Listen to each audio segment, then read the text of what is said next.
Faces of Marvel Snap are super easy to pick up too, which is one of the other reasons why I think it's got a good future once it hits their full release.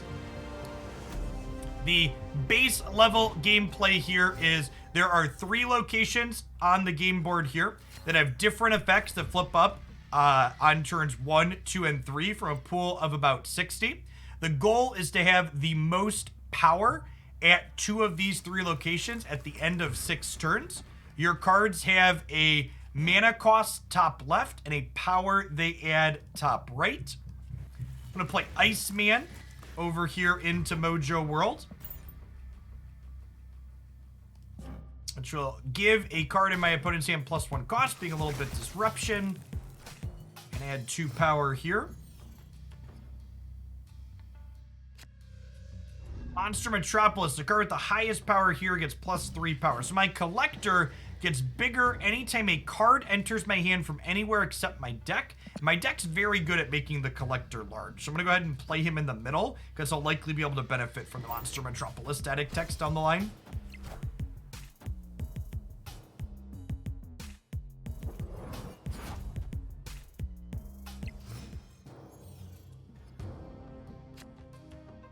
Falcon is one of the kind of key cards in this deck.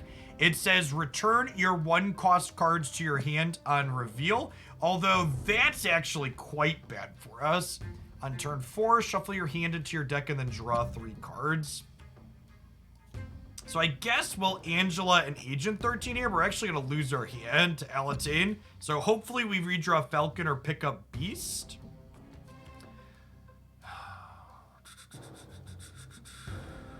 I think I want to play her Agent 13 here. This is going to be a random card that's going to get shuffled away, but they adding a random card to my hand will make the collector bigger.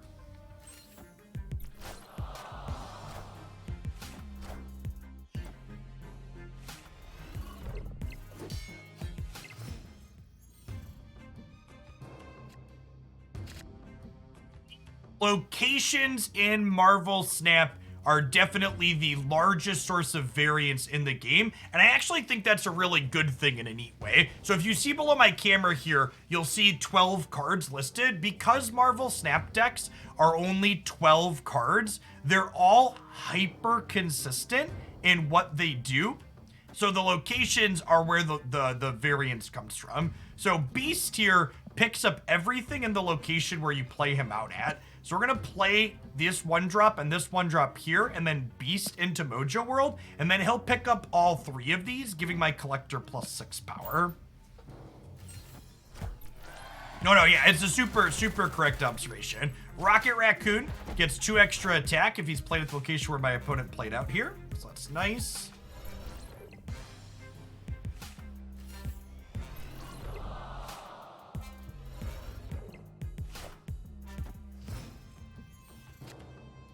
Yes, yeah, and in fact, I'm pretty likely to win the game from this spot, so I think I'm gonna go ahead and snap here.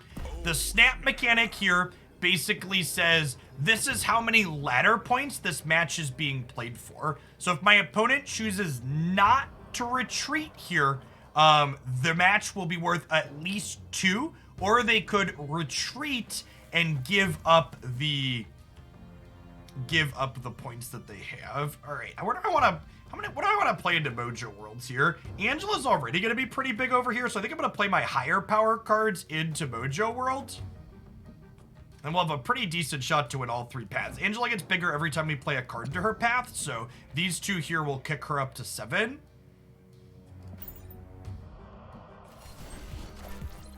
Rocket Raccoon sees something flip up in Mojo World, so he goes up to 6.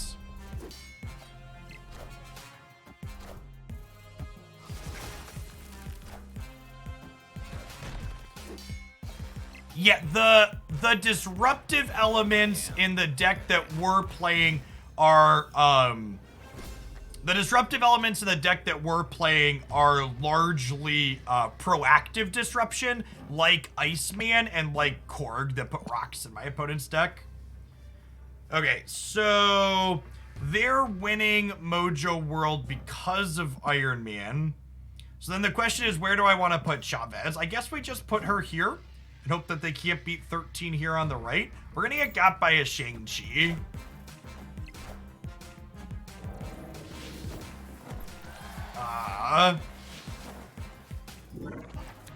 Oh, that's a multiple. Man, I was like, that's weird to pull over because now they're losing this. And Hulkbuster. Okay, cool. So Chavez wins Monster Metropolis easy here. And now we have the most power in 2 of the 3 locations, so we win the game. And that's it. That's the entire game of Snap. The quick pace of Snap is one of the things that I think is fantastic about it. All of your games are about 5 minutes at most, with them having a 6-turn cap generally. We might hit infinite today. We're 93 and 5 cubes. We have an okay run.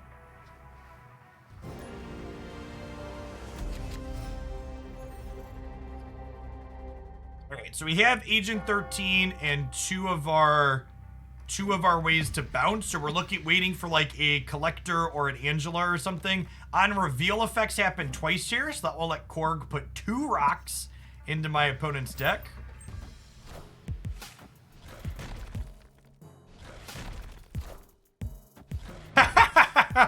All right, turnabout's fair game, I suppose.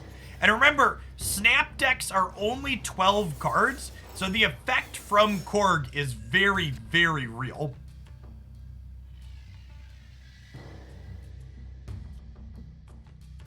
So we definitely Agent 13 here. The question is, do I Falcon first or do I Beast first? I think I'm going to have enough going on that I want to Falcon first. Because if I Falcon first, I can Beast these other ones back to my hand, including Falcon.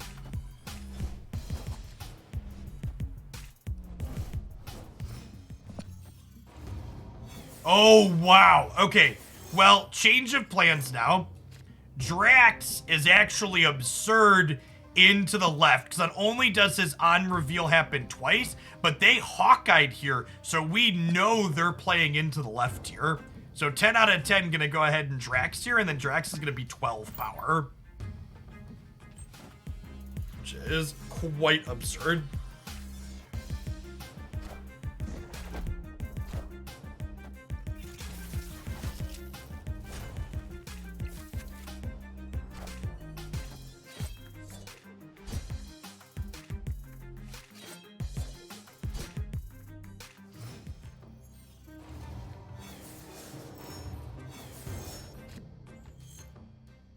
All right, so how are we sequencing from here? Do I want to pick Drax back up? Snap's a ton of fun, Hank. We could go Angela into Korg here into Beast, and then Beast would pick these 3 up, which means I'm not going to get to draw a card next turn, but I think that's okay. The question is, do I want to pick all of these up? I'm not sure that I do. It's close.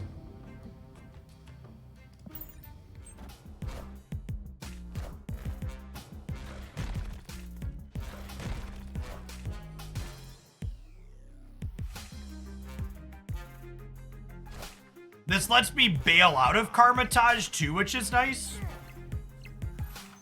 Because it means, like, because they obviously are winning this location by a lot, right? Even if they pull Nightcrawler out, so.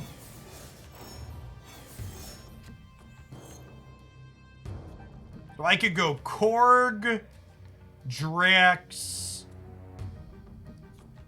Agent 13, and then I could Falcon, pick Korg and Agent 13 back up. And I think I want to Falcon mid, so that way I can keep the super flow going. Well, do I want to Drax into here? I might actually want to Drax into the center, huh? But what if we do this, actually? It means I don't get the super flow for next turn, but I think that's fine. Well, so I can't win Karmatage, chat, and I only have 1 more turn in the game, so getting extra triggers out of them doesn't really do anything for us, right? I want more power here on the right.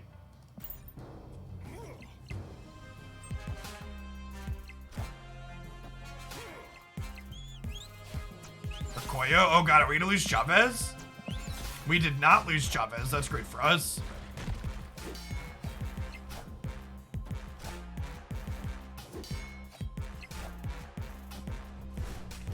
Yeah, Yondu Korg is not a combo for our opponent's deck for sure.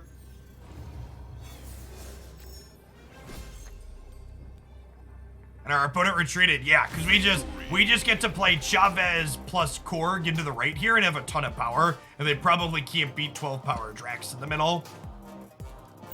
Honestly, I probably should have snapped earlier that game. Try and get another cube out of it.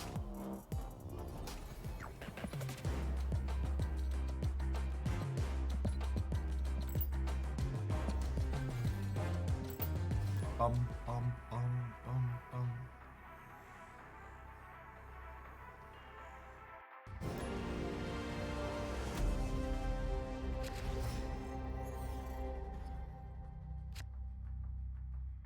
Can't be played there. Okoyo is the perfect 1-drop to have on 1. Gives every card in our deck +1 attack.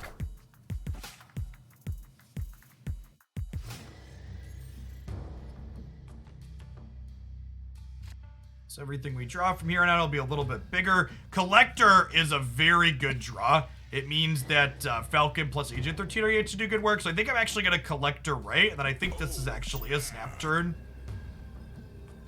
We're ahead here. Is Nova Carnage still the best deck after the balances? Well, no one's been playing it, so I would guess not.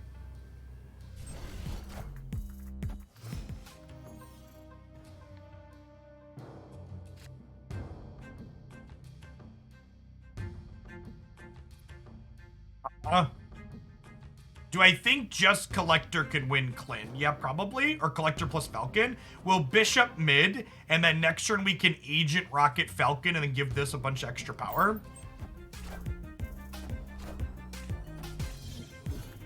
And then cards can't be played into Clin after this turn, so my opponent's almost assuredly going to play into Clin this turn. So we'll Rocket Raccoon here to give him extra power.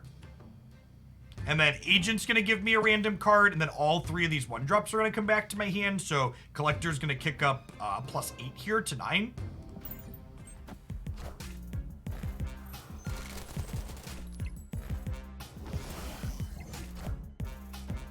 The Avengers compound text tier chat with Clin and Sanctum is amusingly redundant.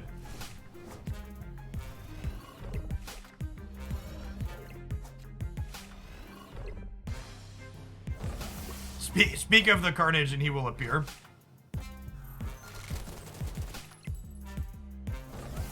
Okay, that's pretty good for them. Clear for takeoff.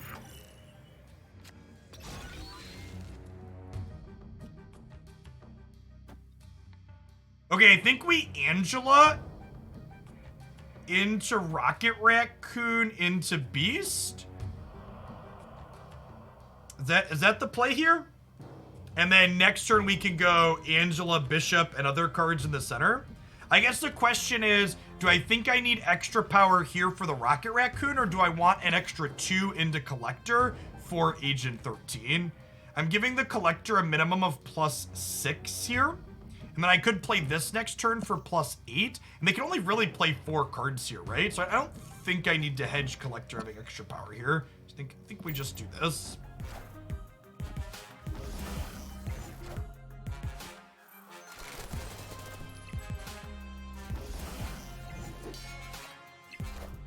And B says, okay, all of these come back to my hand. Collector gets bigger.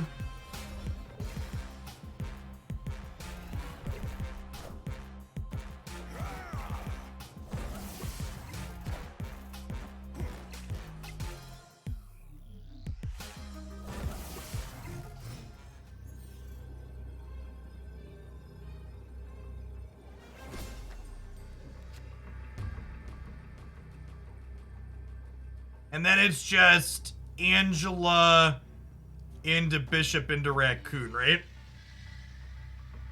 Because they can only play 2 cards here to get this. I guess if they have a Squirrel Girl, we lose. Can I play around Squirrel Girl? Squirrel Girl would give 1 extra power here. If I play Agent 13, we beat Squirrel Girl, right? Rocket Raccoon getting bounced again and again there was really gas. Yeah, they retreated, so they don't, but we could have, right? I think it might have actually been right to like Agent 13 here rather than one of these 7s. Or actually, rather than, no, Angela would be bigger still. Yeah, I think if our opponent hadn't retreated there, my permutation would have ended with an Agent 13 to make Collector 2 bigger, so we beat Squirrel Girl into this location. Gives the correct sequence at the end. Permutations to talk through for sure.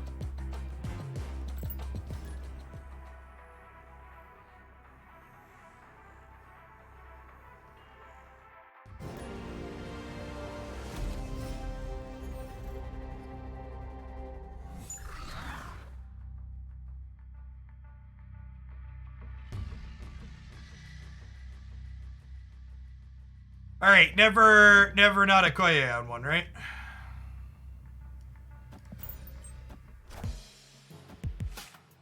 There is a Deadpool card, but it's not very good. It's, yeah. There's the text in it. We lost Agent 13, that's sad. Ooh, we gained a Collector, though? Okay, so that's a snap, right? Because we have Raptors here, and Falcon's gonna pick up all the Raptors.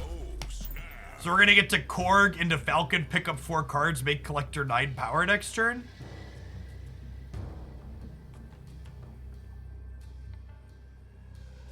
Yeah, losing Chavez isn't the end of the world.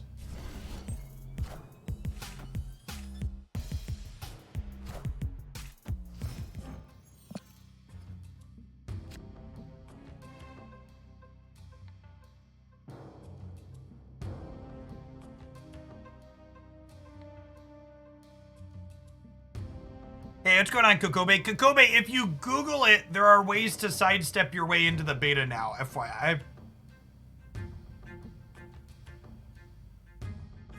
Do I Falcon first or Beast first is always a question. The upside to Falconing first is you get to Beast the Falcon back to your hand and go big. And actually, because we lost Chavez, there's incentive to Beast back my Falcon because I'm not going to have a big play on turn 6 guaranteed.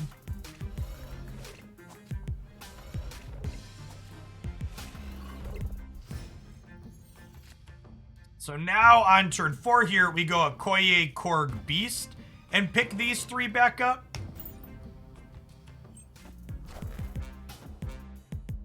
What's our collection level? 2,000 or so, if I recall correctly.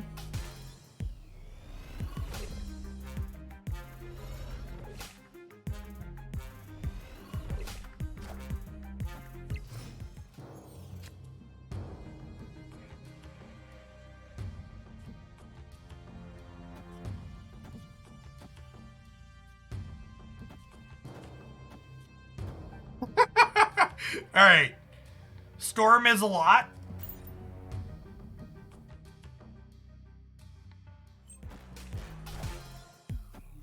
No! Oh no! Ugh.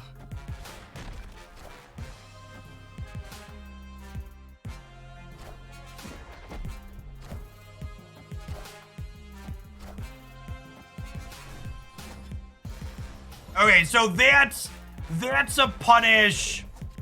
That's a punish for us not having Chavez, right? I don't think so. We're gonna draw like Bishop 2 and would have been in an insane spot. Yeah, that's super sad. Yeah, we gotta retreat there. And normally a late wave isn't a big deal because we have Chavez on the last turn, but like because their Yondu hit our Chavez on 1, we died, right? Yeah, I guess. Yeah, I don't know. I think they're likely to play here. Yeah. You know what's worth noting here too? Now, I guess if I would have Falcon left, they just would have Death left, right? Yeah, I should probably retreat there. God, we would have smoked them so hard if they didn't have this. We would have gotten to go Bishop into a bunch of these were zeros, right? We would have gotten to go Bishop into like 5 cards out of hand. Wave very good there, obviously. Wait, Wave and Yondu. The and Yondu. No Chavez. Well, I guess would Chavez have done it? She'd have been a, yeah, Chavez would have been a 12, right?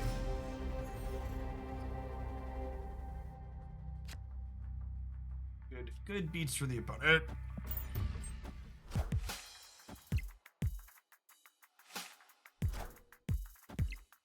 Don't hit my collector, don't do it.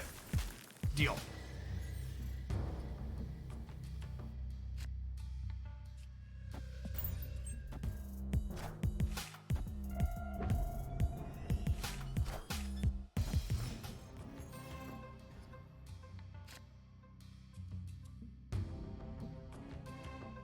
So, which of these do I want to replay is the question. Because Beast is going to get to return everything in this path next turn. I think it's Rocket Raccoon.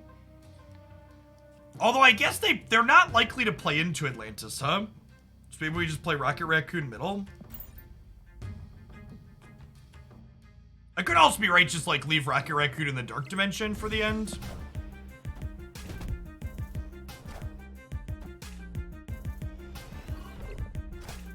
Bishop is a solid RNG draw, except for the fact that he's awful into Dark Dimension.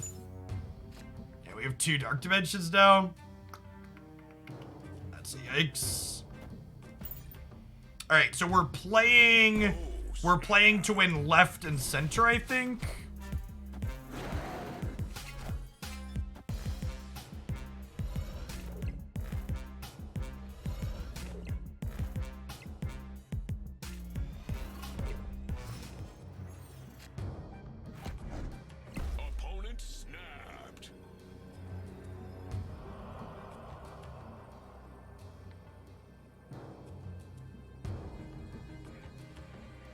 Okay, so I think we bishop. No, I mean, they're ahead in 2 locations. I think we bishop into Agent 13 into Falcon. And then these are free, so we can chill for a turn. And then next turn, we get to evaluate where we want to deploy these. We're definitely ahead here, because all of these 1-drops are 0 from Beast as well, so like we're gonna get to play them alongside Chavez next turn.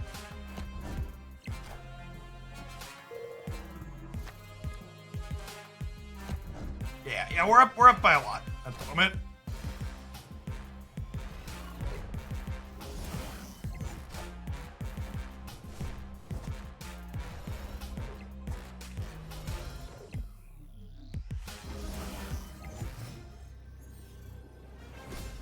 There's Chavez. She doesn't leave us hanging, so we get to play her left, and then we just get to play out a bunch of 1-mana cards over here. So we'll have 3, 8, 9 on the right. This is gonna go up to 16 here in the middle, and then we're also set to win Atlantis as well.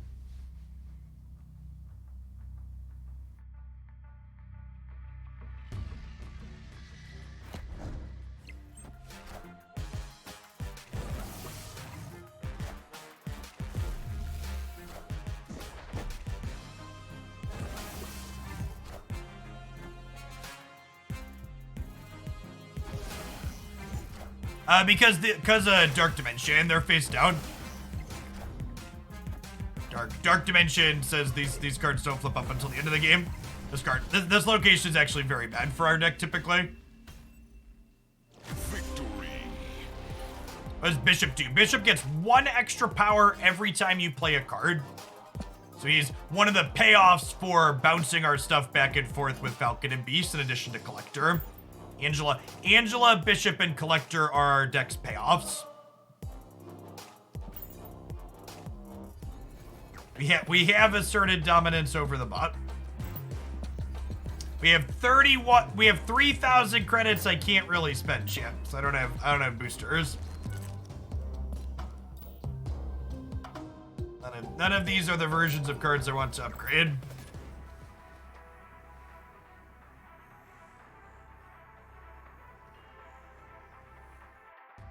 I think I'm actually going to have to, because of their new booster cap, I'm actually going to have to take a break from spending money on the game. Because I literally just can't I literally just can't put any more dollars in.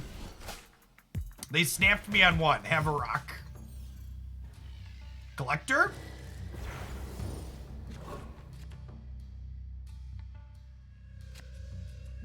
Angela.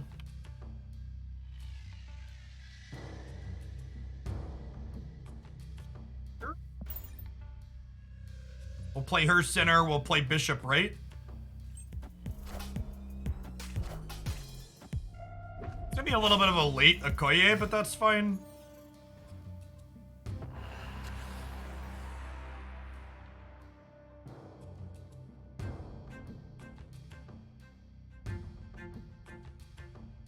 Okay, so Beast is going left now, I think. Or sorry, Bishop's going left now, I think. Because we can't play him into Death's Domain. And Nightcrawler actually lets us cheat into Death's Domain as well. So I think I'm gonna snap here. I think this is good for us.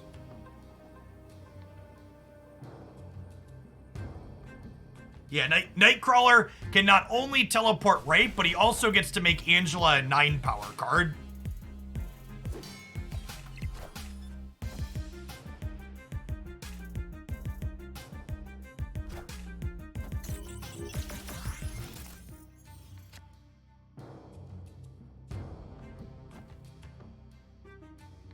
You're new here, as your first time chat message would imply. We never complain when games let you spend money on this channel. Just as a welcome to Hoaglandia.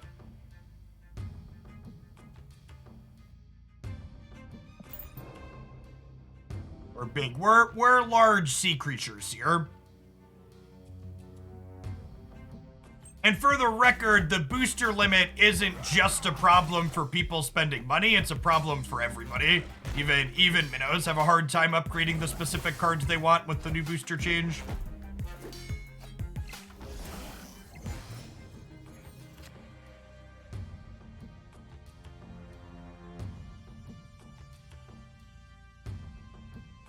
Okay, I kind of have to figure out where are we committing Chavez to on this board?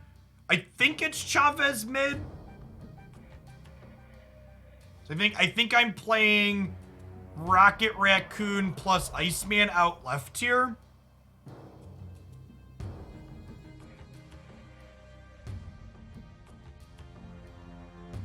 Yes, we'll 100% play the Raptors into Death's Domain to power. In fact, we should play Agent 13 in Death's Domain this turn, right? Because she costs 1 at the moment. I can do that next turn, so they don't get to factor that into their math here if they don't think about it.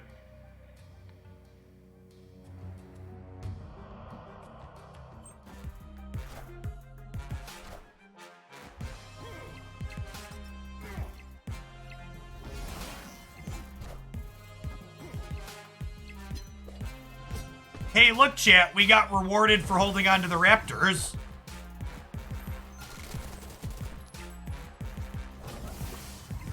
Yeah, we're good to go here, right? They're just torched at this point. Actually just gonna win all 3 paths. Oh, well, sorry, we'll tie Death's Domain, but we're winning mid left. I assume they retreat here.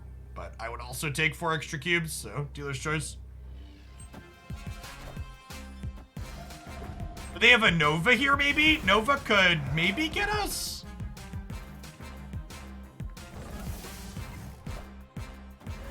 They're just trying to make their bishop bigger? Oh, I forgot to play the second Raptor. Yeah, I'm dumb. Sorry, I was chatting.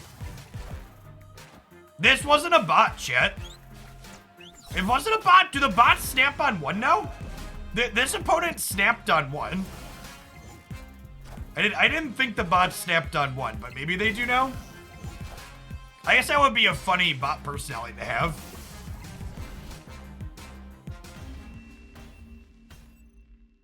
Victory.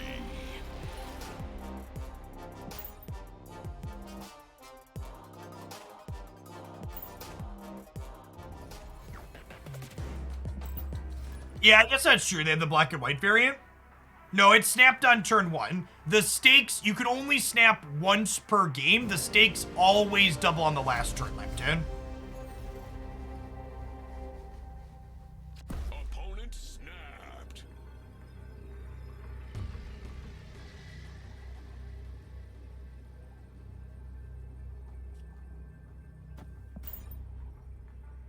I think I like to Korg into Iceman.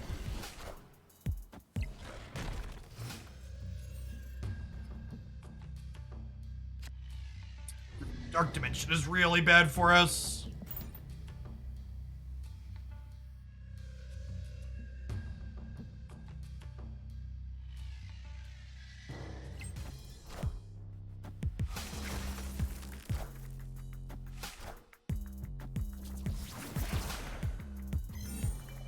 Alright, I accept Xandar.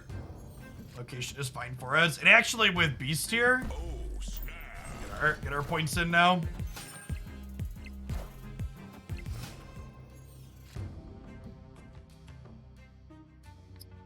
This is probably Angela mid, right? She's fine into Dark Dimension. She's our one payoff that plays here just okay.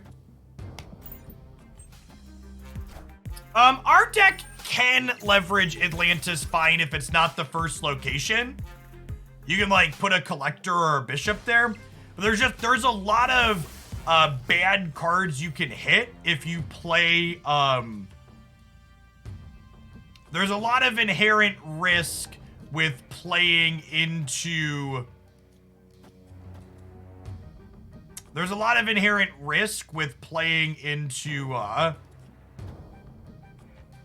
what's the word that I'm searching for? With playing into face down location, so usually I don't. So if Atlantis is first here, I just let it go.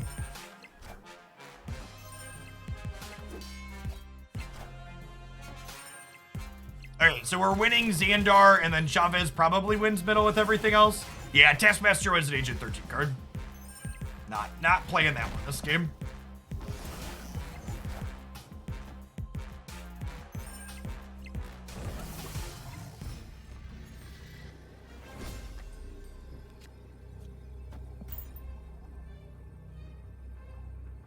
Thanks for the follows, by the way. Welcome to the new folks coming in. Anybody that's not familiar with me, my name is Jeff Hoagland. I stream full-time here on Twitch. I do a lot of card games. Built my brand on Magic the Gathering. We expanded out into a number of other things. I've been absolutely loving Marvel Snap since I got into their closed beta. Ton of great stuff for this game on this channel here. If you enjoy checking it out, be sure to check out my Snap YouTube channel as well. Had a Craven deck highlight post there this morning. I think my plan is to play this beast deck until we run out of daily boosters, and then I'm going to change to a different deck. So that shouldn't be too much longer, but I like this deck the most, so I want to get my boosters into cards on this deck to upgrade them. But usually we play a few different things, but that's another thing that kind of sucks about the daily booster thing. I feel obligated to play the deck that I want to get boosters on first, so I can't just play different things for variety. I really hope they get rid of this booster limit.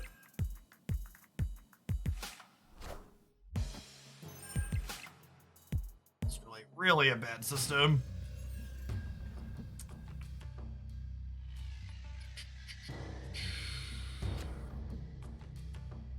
Angela. Okay, so I think we want to start powering her up, most likely.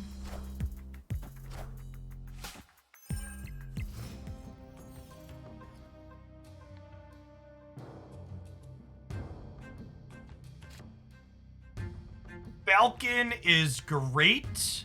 They're likely going to play left because of Angela, so I'm going to Rocket Raccoon here, and then we'll Agent 13 Nightcrawler here in the middle, and then we'll get to pick these up with Falcon, and then get Angela even bigger.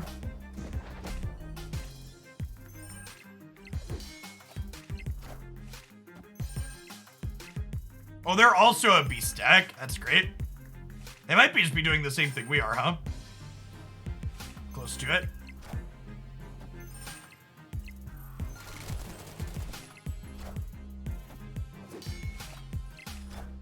hitting a 1-drop off of Agent 13 in this deck honestly feels like cheating.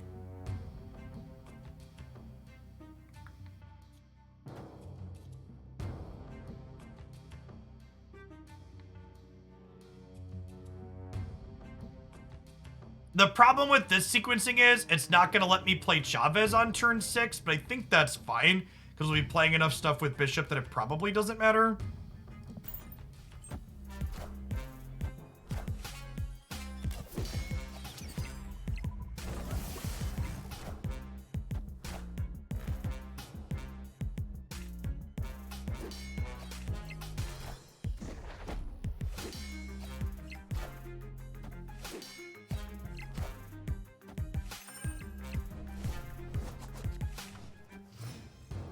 Falcon and Beast were probably just torched here, right?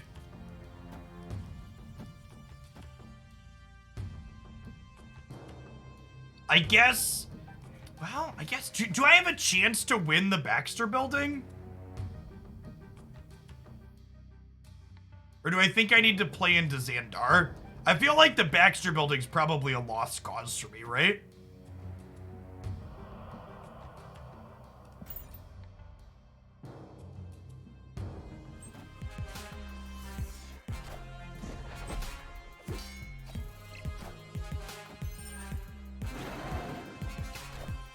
They're playing Devil Dinosaur? Oh wait, was this Agent 13? It doesn't say it was Agent 13. Oh, cause their Agent 13's a different rarity. Well, they can't fully abandon Baxter because my Bishop's committed there, right?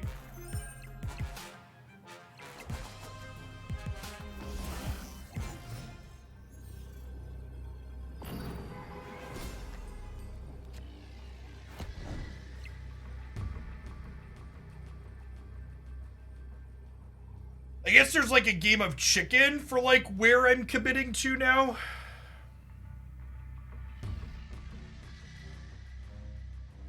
I guess they do still have a lot of cards in their hands.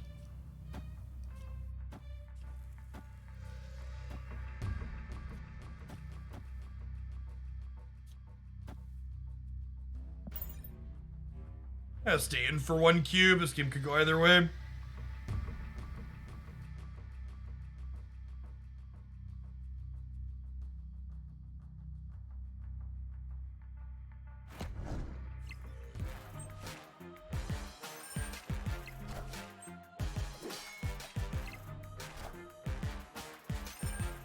And they slid into that location there, so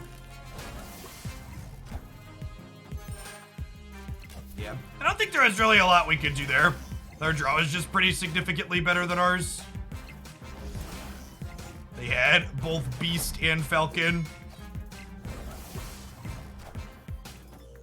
Devil Dino is interesting. I'd really wonder how big their Devil Dinos look in games where they don't draw both Beast and Falcon.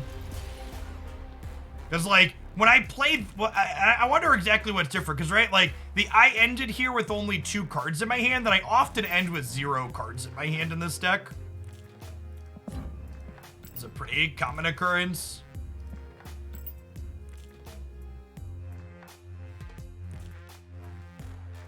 All right, so we get to split something here. We got some more credits I can't actually spend.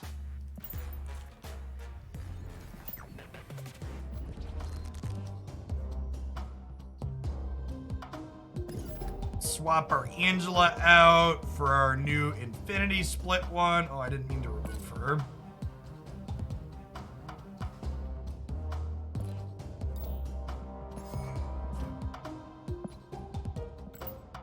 So when your card upgrades to the top cosmetic level, you get to restart back at the beginning with different backgrounds and outside effects. Swap that variant in. And you can see I already have a couple of those in here, like my Agent 13 and my Nightcrawler have been split already.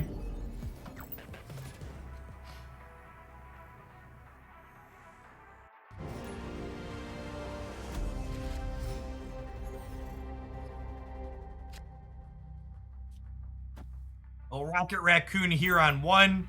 We'll save the Agent 13 for after we collect her, because she'll make this +2 power. I think Collector's actually pretty good into the negative zone here. And think I'm gonna snap actually, because Angela with Nightcrawler means I can go Angela into Nightcrawler here, and then we can slide Nightcrawler into Kunlun to get it +2 as well. And if we draw a Beast or a Falcon, we can potentially go even further than that to move it into here twice.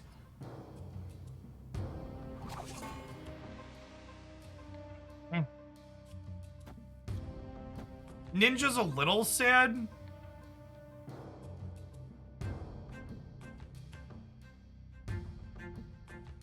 I think this is still fine. So I get to slide Nightcrawler over, this still gets to 7.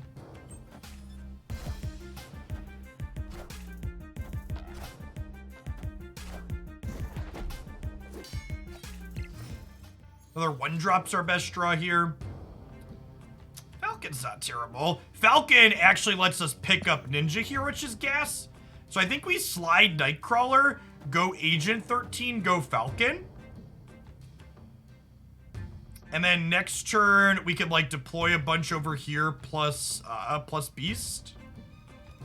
It already snapped, otherwise I'd snap here.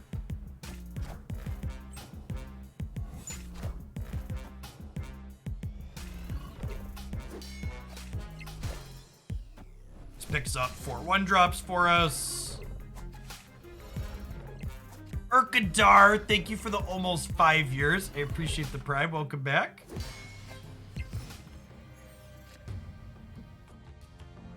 Okay, so we go Rocket, Agent, Okoye, Beast, pick these up. Although if I want a Chavez next turn, I want these to all be free in my hand. Although, wait, if I Agent 13 into this path and pick her up, I'm actually going to generate 4 cards in my hand, so I actually won't be able to pick up. I won't be able to draw Chavez.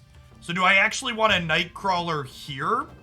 And then I can slide him over for 4 power, potentially, for more power. It makes my collector slightly smaller, but I think that's fine.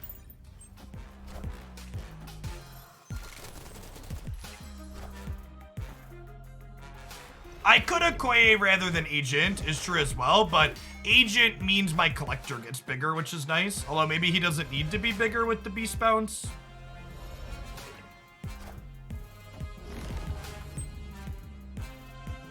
Okay, so they've locked us out of Kunlun, but that's also not a big deal.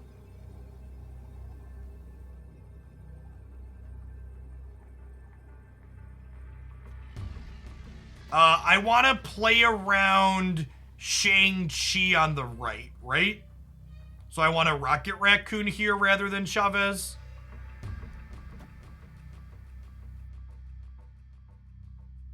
Agent 13 is -1 power here, but she gives Collector +2, so she's worth playing. Yeah, I think we're good here.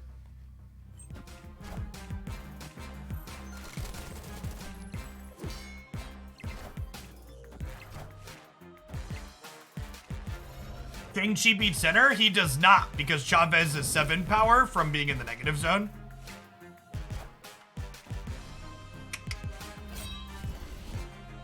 Location, location, location, chat. Victory. Victory.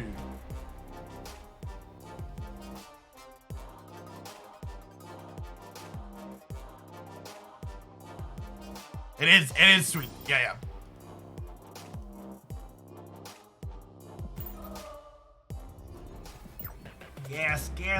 Yes. I was really excited. I love the Beast variant we got. Opening variants for cards that you like to play with is fun and exciting. It's so good. They've done a very genuinely good job in this game of making your openings feel good and exciting. Deadpool, speaking of sick variants. Turn 7 this game. I think turn 7 is good for us on average. Collector's definitely good for us at average. I'm gonna Collector right here, I think. And then we Bishop left, and then we play out into the mid with Beast. Yeah, I believe this is Justin Parnell. Oh no, don't lose my Beast. Okay. Well, losing that's a little bit sad, but Falcon's a reasonable pickup. I think I'm gonna snap here. This is good for us overall. Can I hover that Deadpool? I can. There's such an incredible pool of sweet altars in this game. Oh gosh, what a beating. All right, well, things could definitely be going better for us. The Electra there is quite the good hit. And then we failed to draw another 1-drop. I'm regretting my snap a little bit. Is it crazy to just pass this turn? Yeah, I guess we Angela into Nightcrawler. Okay, so this is about to eat everything in this path, I assume.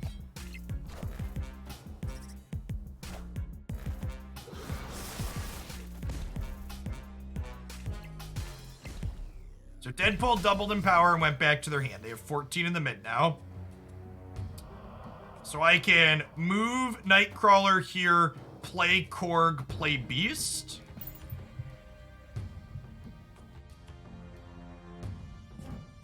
Angela looks good with the prismatic background.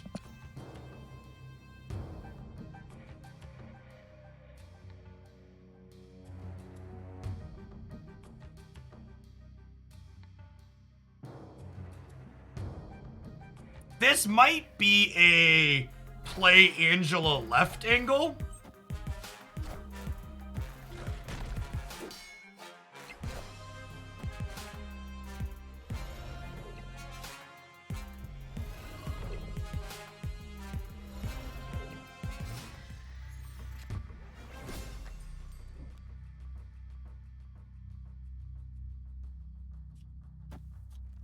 Opponent snap. Do this. What do we think of this? I think we can beat a Killmonger here, chat.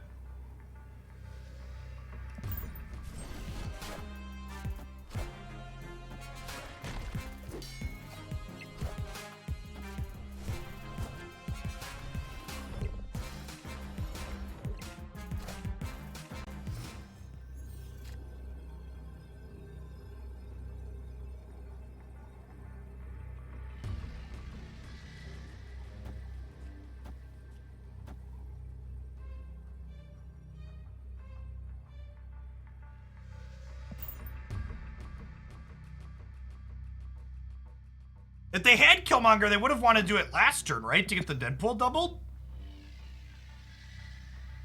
I guess we could lose to Shang-Chi right here.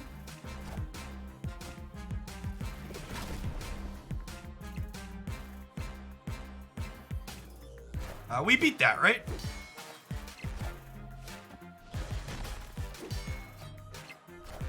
I wonder if they forgot about Limbo. I wonder if they forgot there was going to be a turn 7. Maybe I've definitely had that happen where like I just like play like the game's ending and I snap and then it just doesn't. It's like, oh, what happened?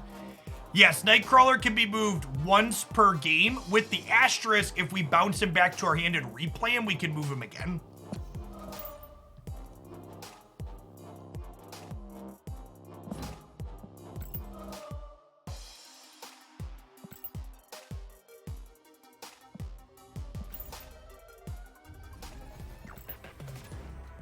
I gotta imagine I'm getting close to running out of boosters, then we can change decks. So I played a little bit off stream last night too after the booster rolled over. I promise we'll play a few different things before the day is done today, but for now we're gonna jam on this. Huh? Do I want to save my 1-drops for after I Angela? I kind of do.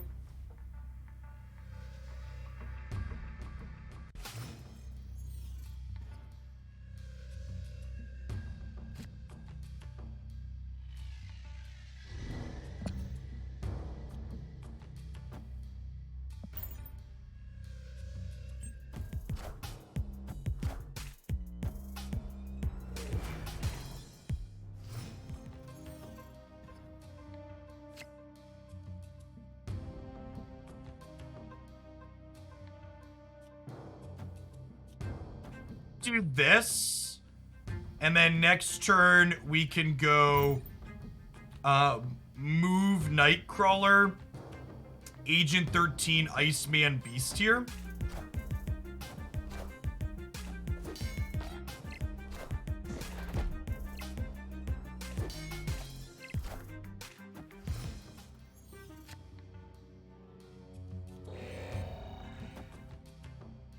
I'd rather Iceman or Okoye. Okoye is only going to buff 2 cards at this point, so I think I'd rather Iceman. Oh, snap. I'll go ahead and snap them here as well.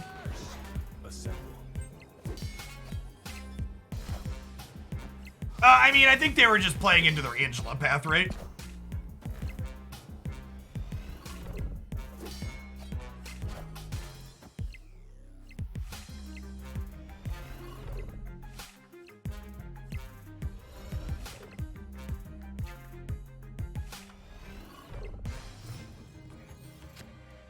Opponent snapped.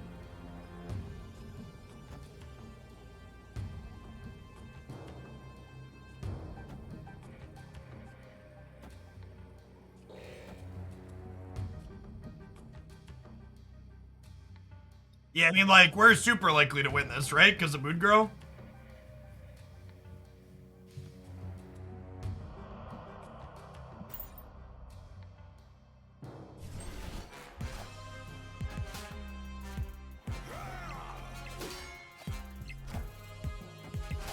Got, like, the right side really locked down here, too.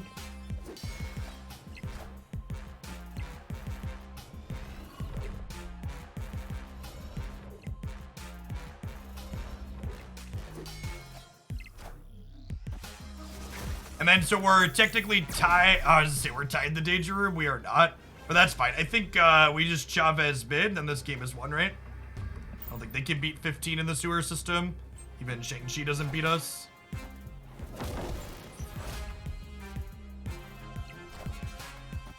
Close.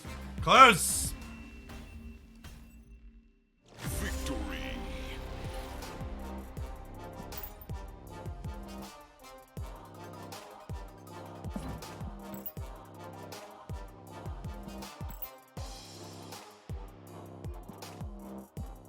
Some boosters for Vulture. Does that give us an upgrade for him? Maybe?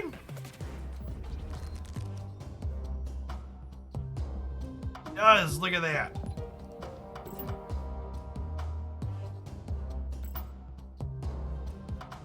Alright, I'll be right back, chat. I need to run to the bathroom. BRB 1 second.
All right, Okoye on 1. Love it.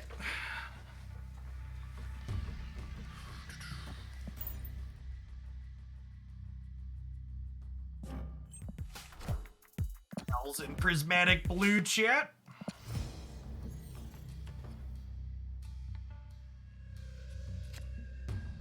That is a great one to get our friends leveraged at here.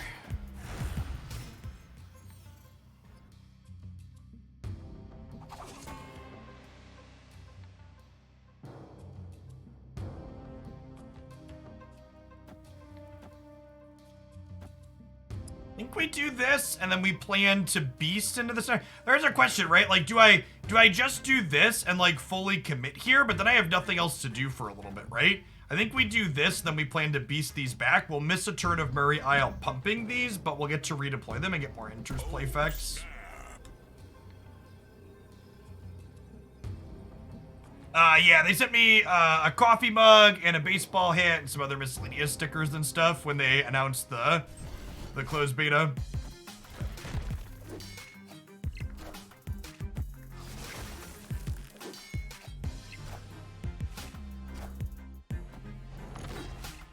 Ha! Jubilee is actually kind of okay for our deck because we do have a Chavez if we want to play her on 5, which is kind of funny. That's true. Agent 13 mid would have been good with the Falcon draw, but we didn't know we had that coming, unfortunately. How do I want to sequence here now that we have this is the question.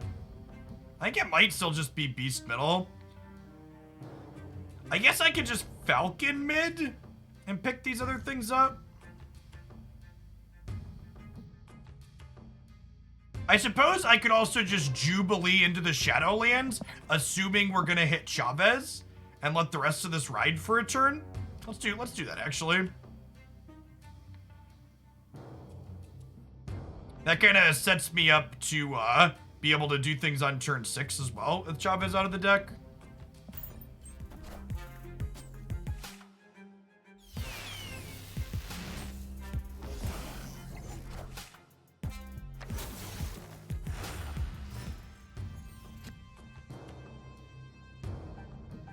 Huh?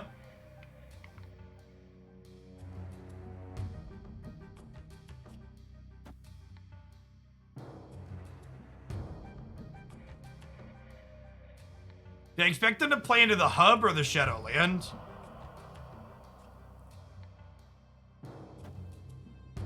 Probably Shadowland, right?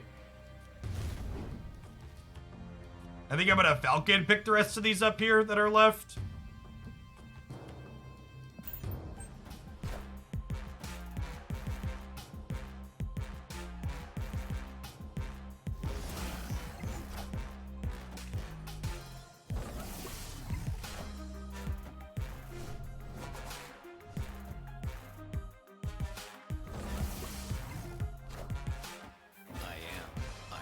Okay, so we're punting Murray Isle. Got it.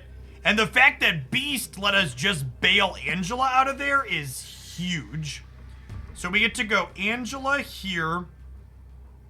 Iceman here, Korg here, Agent here. And then honestly, we play the Ninja out too because we want Bishop to get big, right?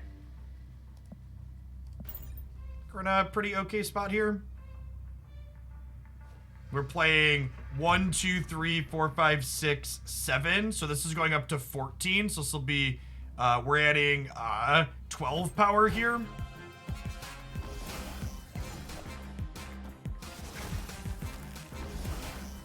They did Mr. Negative, so they could have something kind of scary over here. We'll see.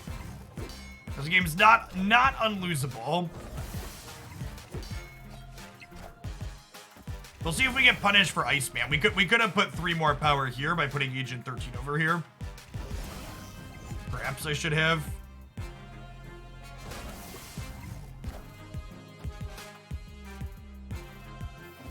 That's terrifying.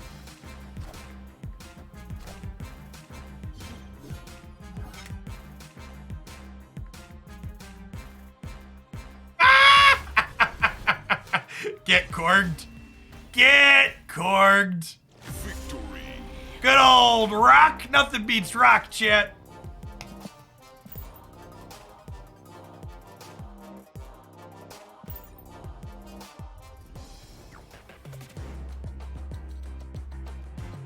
where did Chavez go? Our hand was full. You can't draw past 7 cards.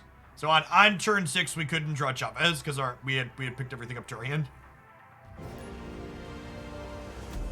Which we knew was going to happen.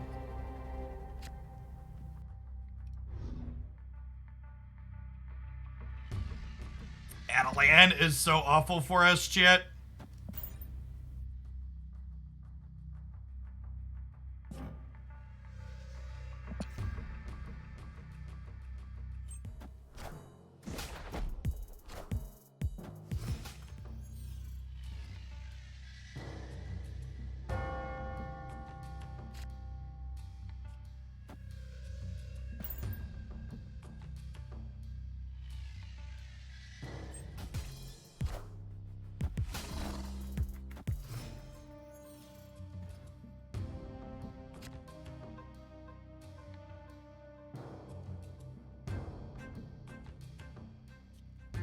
I assume this is a bot because a human wouldn't have a lizard at this promo level. I'm not gonna quite snap yet though, because depending on how Adelan goes, we could still lose this game. Assemble.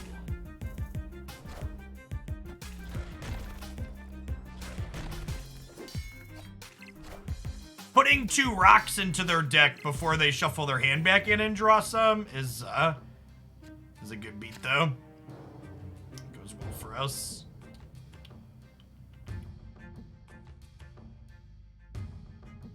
Would I rather double collector or double... Ha! Is it crazy to Venom mid?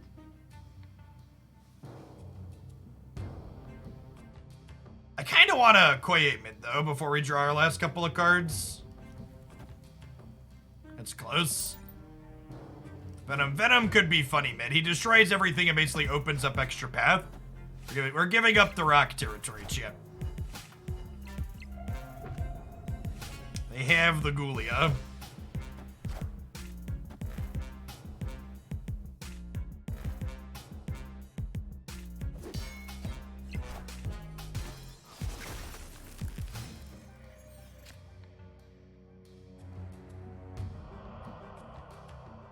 Well, Falcon's a lovely draw.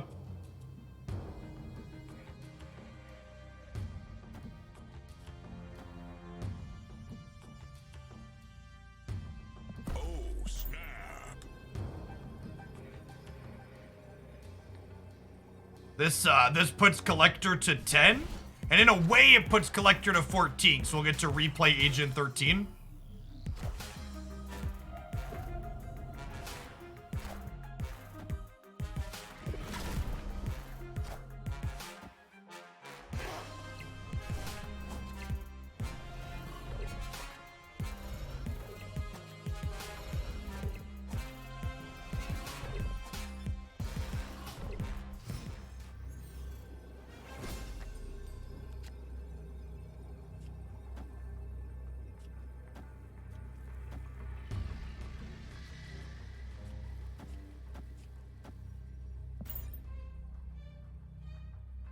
Playing Chavez out is the wrong play on 6.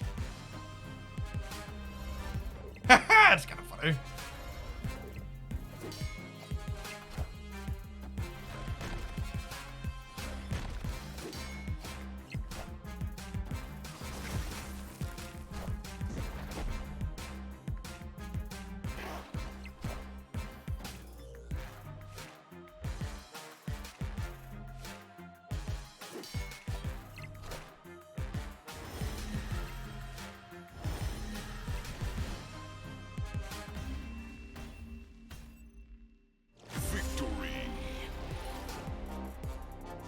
Rescue's pretty bad. I actually have a copy of this card from pool 3. I feel like she would have needed like 11 power, like +6 maybe she's playable, but I think she's largely just worse than like Jessica Jones and the other 5 drops.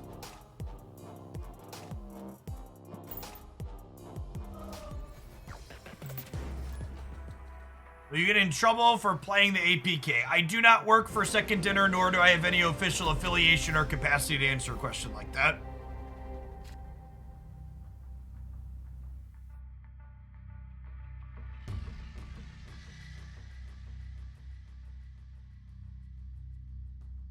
I guess we just core great here, huh? So I want a collector into the sewer system, and we want an Angela mid, most likely. Rock.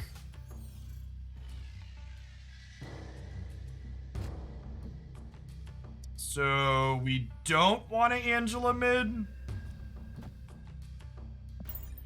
This might be an Angela into Rocket Raccoon right angle, and then Falcon after.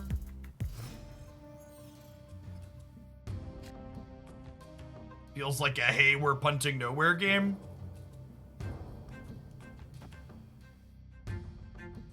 Well,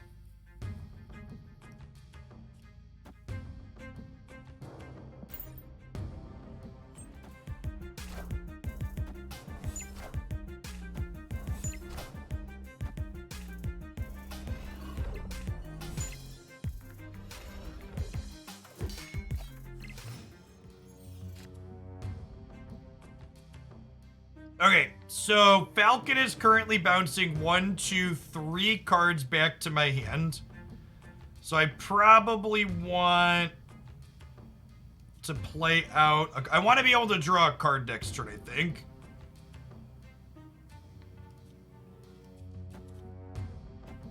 And obviously I know Rocket Raccoon's not going to get a trigger here, but I just want to be able to...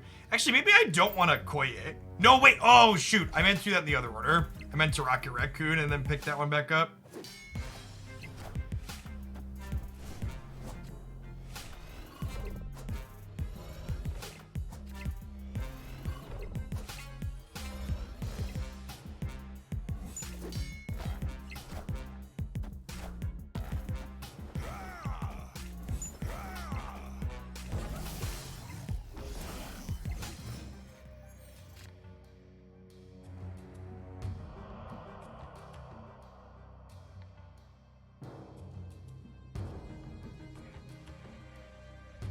Okay, so what if we Bishop here, and then double Agent here, and then Bishop's gonna clone here, and then we get to Chavez on the last turn into here and here, and then honestly, we might even have a shot inside of nowhere. Oh, snap. We definitely snap here. Yeah, I think this is good for us. This Bishop copies here, and then he gets 2 bigger, and then Chavez makes him another bigger, and these agents make Angela a 6, and they make Collector a 15.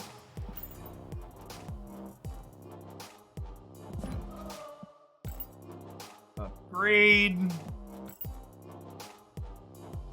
Can we find a variant, chat? 100 credits I can't spend. Oof.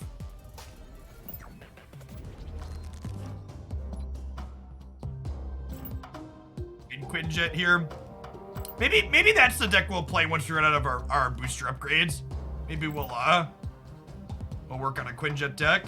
21, 22, 21, 54. So in theory, I have enough credits to get a new card today, but I can't because of the booster limit. Which is big sad. I theoretically have 50 levels worth of credits on my account right now. We're gonna run out of boosters before long here, almost assuredly.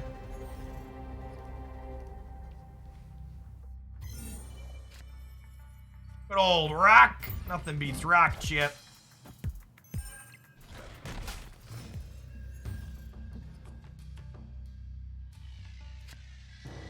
Speaking of rocks, we want to play all of these into the same path. So that way if we rip Beast, we can bounce all of them from there.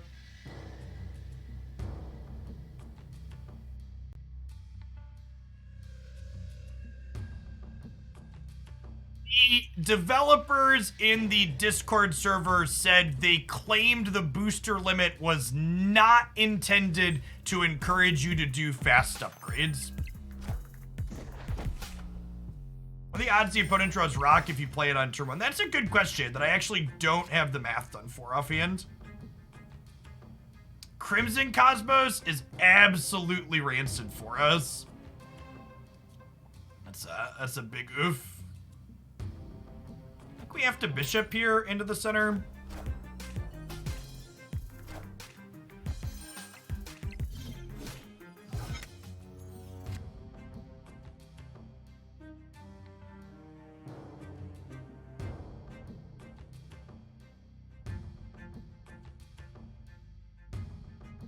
Collector is a pretty good draw. So we can move this, go Collector into Falcon.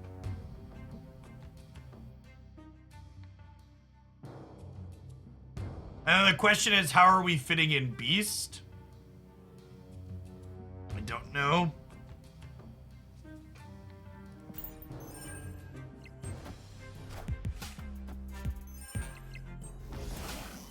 Well, so the problem with Collector mid is that I have both my payoffs in the same location, right?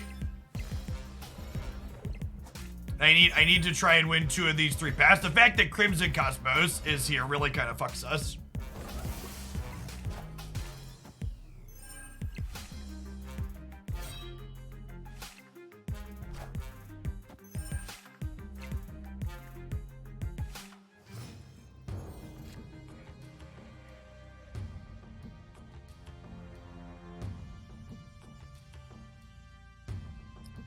I think this is I'm not playing Chavez game? Question mark?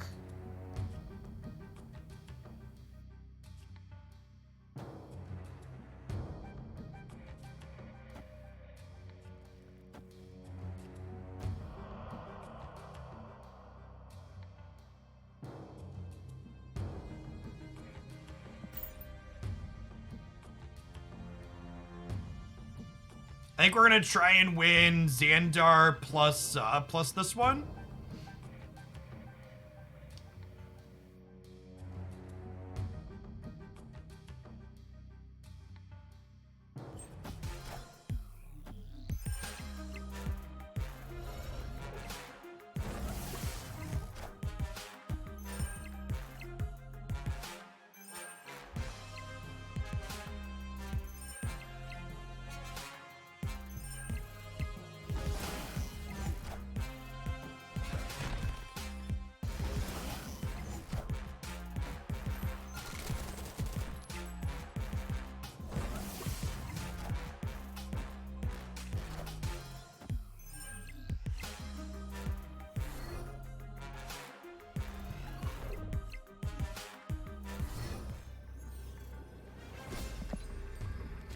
Okay, so their Apocalypse is like 18 power, right, basically?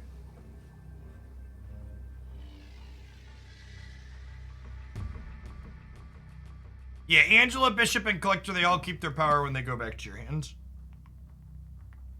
The problem is I just can't play out enough cards to make Bishop big enough, right?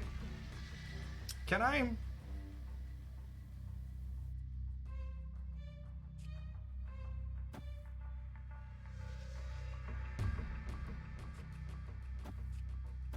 So I can only play 3 cards, right?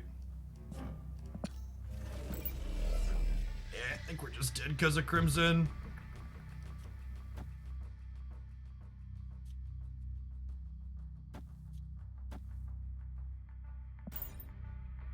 I'll stay for a cube. I think we're dead though.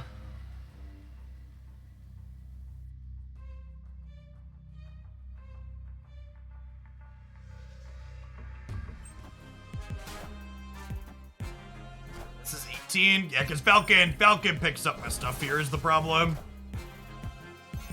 I need to pick up stuff to make Collector bigger.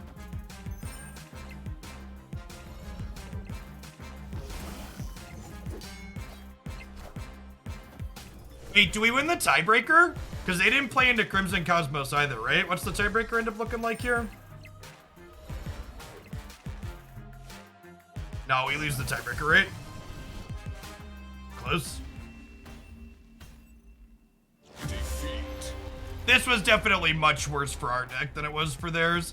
Maybe it was similar. They have a lot of cheap cards too.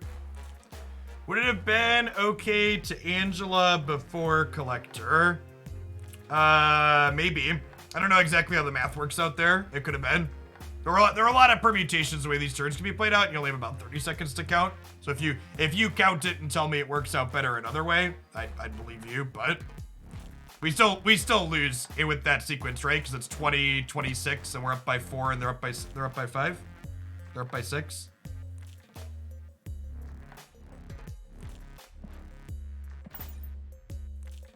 We just had so many cards, just not enough space to be able to play them out in. We are super constrained in the early turns there because of Crimson Cosmos.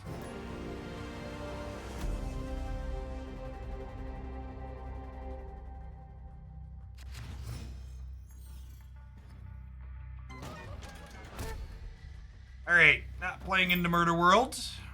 Iceman middle sounds lovely.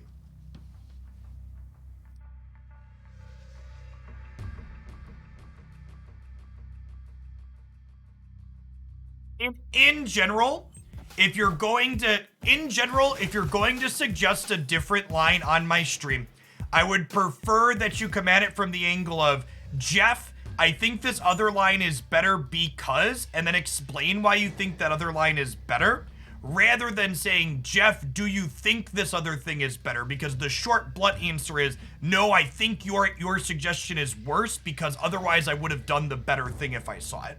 So I frequently miss things, and there will frequently be better lines than what I took, but asking me to reanalyze it rather than you offering the analysis yourself wastes a lot of time. So if you want to be helpful with your suggestions, do it in that manner, please. All right, Beast is a great draw. Beast honestly might be snappable. Well, sure, and if you don't know, think through it yourself rather than just like wondering out loud in chat. Because again, if I did something that's different than what you're suggesting, I did the thing I thought was best. So the did you think this other thing was better, the answer is always no, because otherwise I would have done it. Okoye does make our rocks better than their rocks. That's very true. This might be a play the rock out angle too, huh?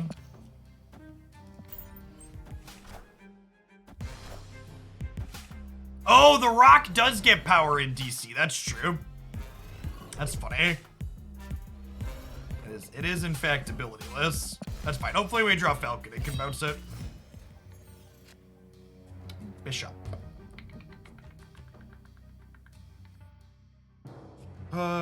Bishop here. I'm not sure where we're supposed to deploy Rocket Raccoon to here. It feels like they could play to either location reasonably. I'm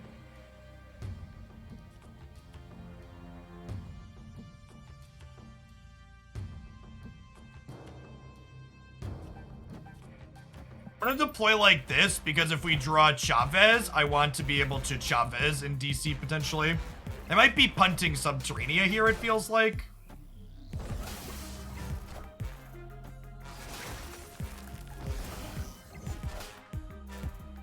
So our Chavez has 12 power because we acquired twice this game. So if we slide Nightcrawler into mid, we go up to 13, and then Chavez puts us to 14. I think they're most likely to add power here, so we'll see. I'm not confident enough here to snap, I don't think, but we're definitely staying in, and it feels like we're a little ahead. There's also a chance that, like, our opponent's hand is weak enough that, like, if we snap, they bail. So, I think the best equity here is definitely just let it ride. Yeah, they're definitely playing mid or right. I think they're more likely to play right because their collector's there. Or they could play everywhere.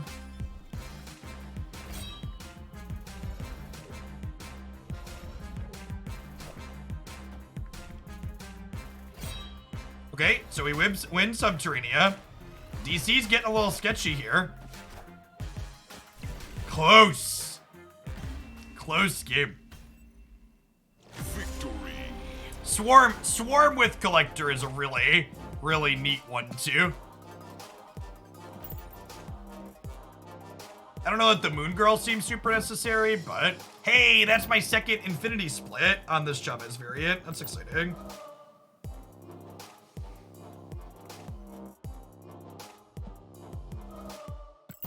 Witch boosters. How do they buff the Collector? With Swarm?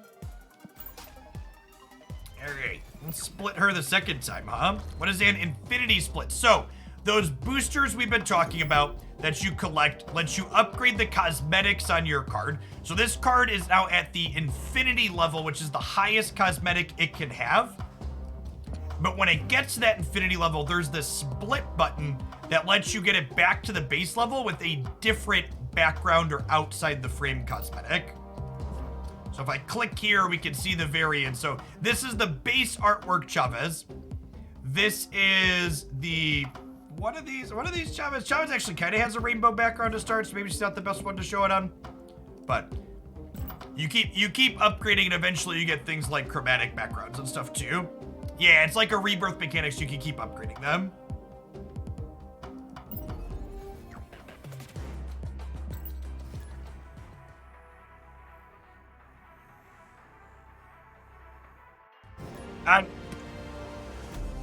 Negative feedback about the recent booster limit aside, I actually really love the booster mechanic and the idea of upgrading cards you play with a lot.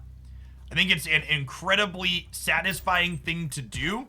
And so as someone who's played a lot of card games, there's something sweet about like playing with cards that are like upgraded because you've played them a bunch and you're excited to play with them.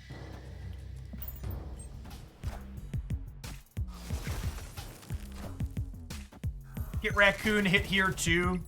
Yeah, it makes them feel like my cards. It's a good way to say it. All right, they just discarded Infinite, so they're almost assuredly a Ghost Rider deck. That being said, Beast Falcon here, if we find a collector, we can compete with an Infinite. Yeah, getting to show off your favorite cards is sweet.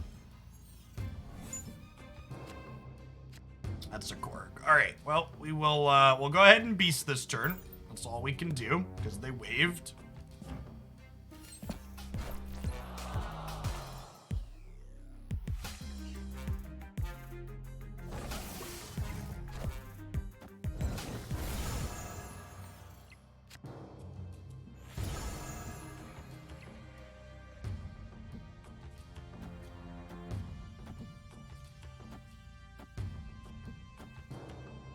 I feel confident enough here to snap. I don't know that I do without a second payoff. We just chill.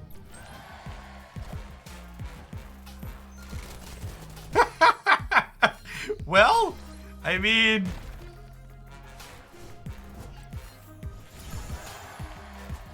this is actually kind of hilarious.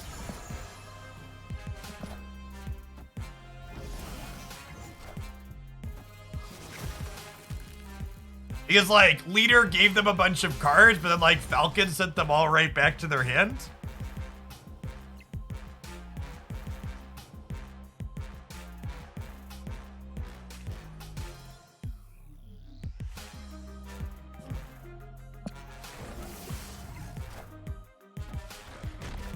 Have a rock.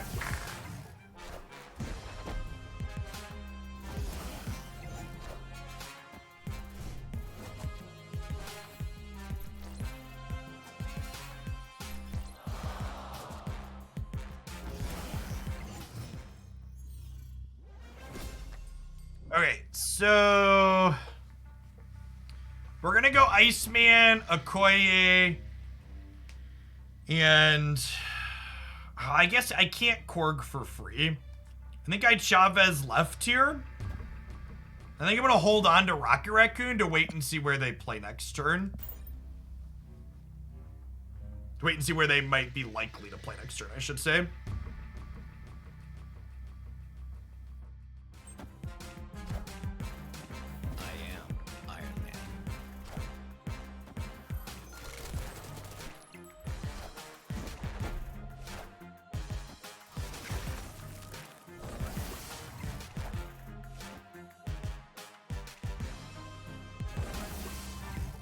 Okay, I think we're torched at this point, right?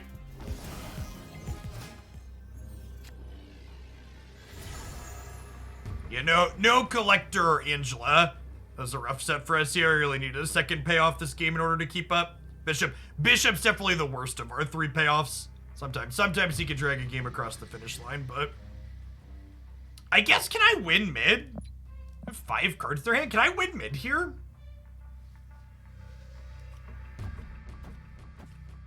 If I do this, it's 6, 11, 17. I'm gonna stay in for 1 cube. Oh, they had Ghost Rider. Yeah. I guess that's pretty likely to happen, huh? They're through most of their deck. I guess we put rocks in their deck. That's fine. They can have one more cube for that.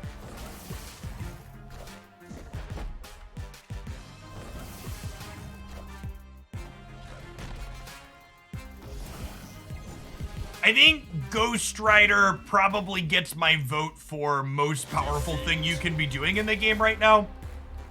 It's very, very, very good. It's up there on the list of pull 3 cards I don't have but would desperately like. We're technically only 17 cubes from infinite yet. Might be able to get there today.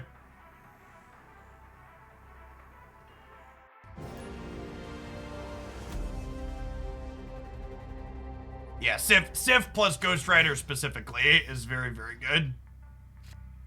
God, I hate the Dark Dimension so much. Nothing but sadness in the Dark Dimension chip. Well, Iceman to the right. Cards don't flip up here until end of turn, so all of our on-reveal stuff is very bad there. Blade on 1, that's interesting. Usually this is a card you play later. New York is a fine place for our friend Angela to visit. What's special about getting to Infinity? It's just the highest rank on the ladder.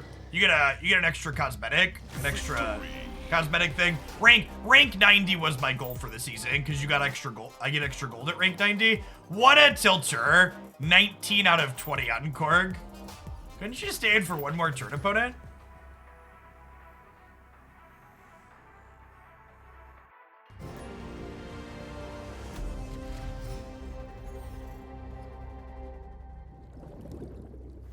No cards are revealed this turn.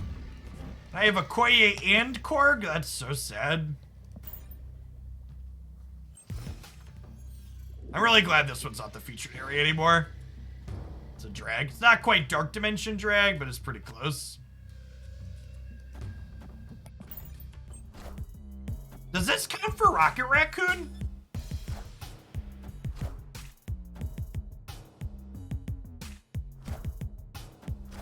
It's not. Okay. It was technically played the previous turn even wasn't revealed. I wasn't sure how that was gonna work.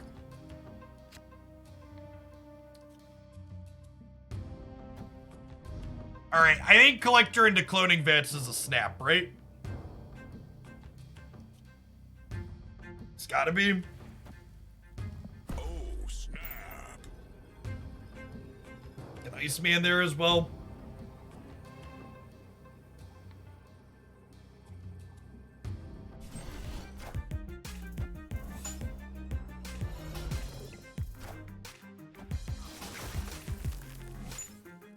I elected to Iceman into the Cloning Vats rather than Agent 13 because I didn't want my hand to fill up too much in the event that we draw like a beast or something, a beast or a falcon. Which may or may not be the correct approach.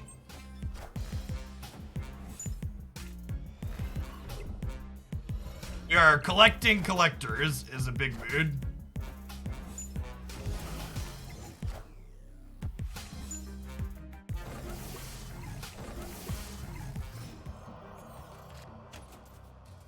Okay, so I don't even think we need Bishop, right? I think we go like Collector here, Agent 13 here, Iceman here.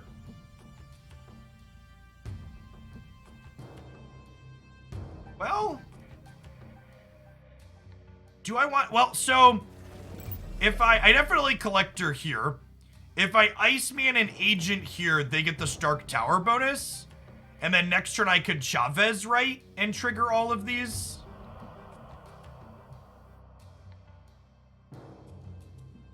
So let's do that for now. Getting +8 here in the middle has a lot of appeal from the Stark Tower.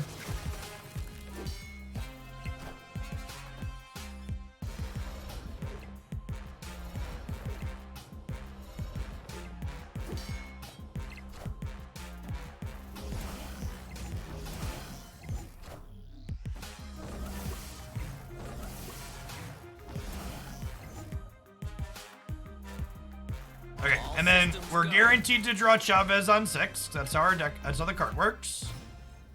So then Chavez here means we're up to 26-30 here with the collectors proccing from her. Then we go up to 25 here, and then we're still winning left as well. So feeling pretty good.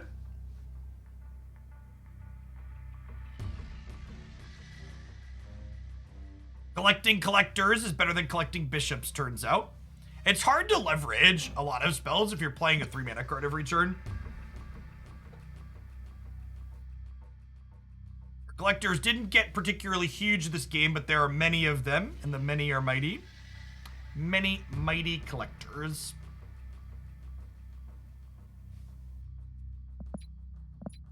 Thanks for the follows, by the way. Welcome to folks coming in. If you're new, be sure to check out my Snap YouTube channel as well if you're enjoying the vibes of the channel. Post highlights there for 5 days a week. Deck techs, news, updates, balance patch reviews, and stuff.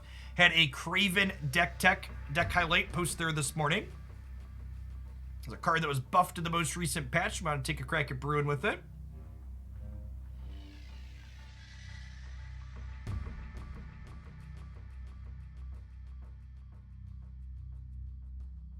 Our opponent's probably trying to figure out if they're supposed to be retreating or not.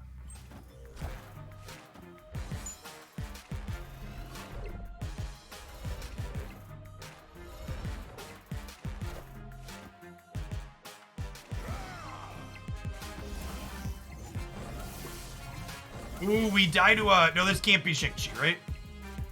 Okay, cool. So we're gonna win because we won right. I'm actually kind of surprised we lost mid there.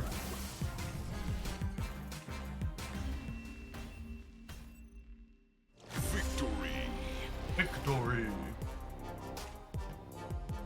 Oh, that's an interesting question. What happens if Scarlet Witch flips us up on turn 6? Yeah, I'd have to imagine everything else just stops revealing and then the game counts the power and it ends. Would be my guess.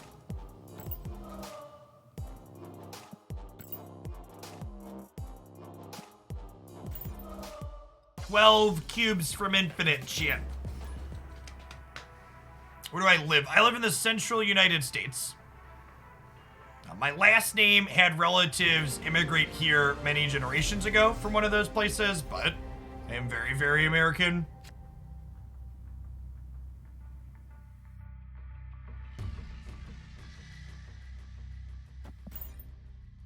A Rocket Raccoon, right? I want to wait to play Agent 13 until after we play Collector so she can bump him up. Really good curve here. We get to Collector on 2 into Agent Beast on 3. Guessed wrong for the Rocket Raccoon. Feels bad, man. Basically a coin flip there because nobody wants to play into the Laculia.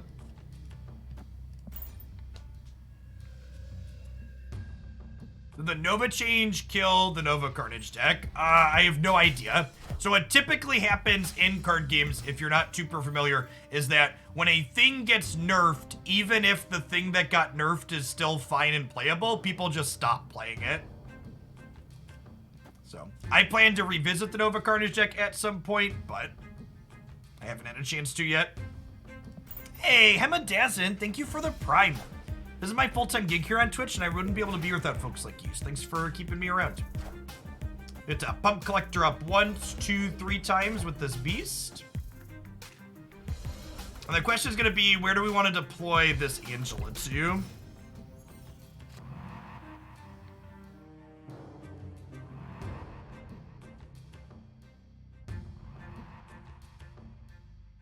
Is my Collector enough to win mid? Probably. I could, like, slide a Rocket Raccoon into here just to hedge. Doesn't seem unreasonable. Wait, what if we do this? I kind of want to leave one space open over here for Chavez just in case. Let's do this. We're playing to win, like, center plus left here, I think. The strong guy on the right's a little spooky.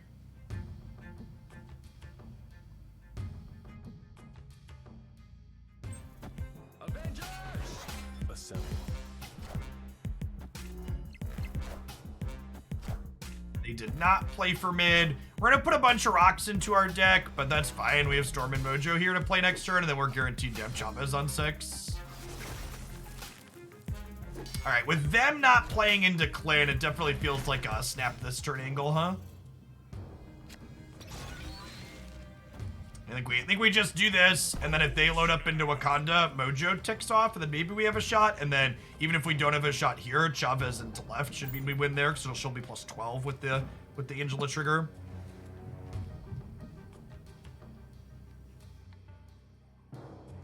So not expecting to win Wakanda, but also just like not gonna be able to play here, or don't want to play these anywhere else, so we can't play into Clin. Get wrecked, Groot.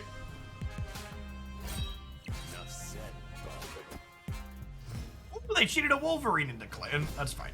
We're still good. Depending on what their last card is here. Oh, I guess their strong guy pops off when their last card gets played. Mojo being big is good for tiebreakers. The last card was a rock, chat. God bless. Actually, almost won that because their last card was rocked. Victory.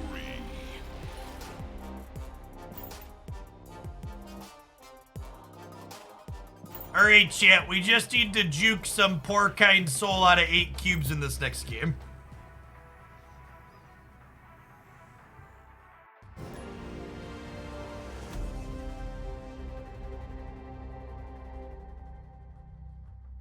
Yeah, I'd believe that, Benes. I bet that, that deck post-derp is still very reasonable. Xandar is a decent starting location for us. Would love to Korgon 1. ML Jesus, thanks for re-upping for the 11th month. Appreciate the almost year support. Welcome back.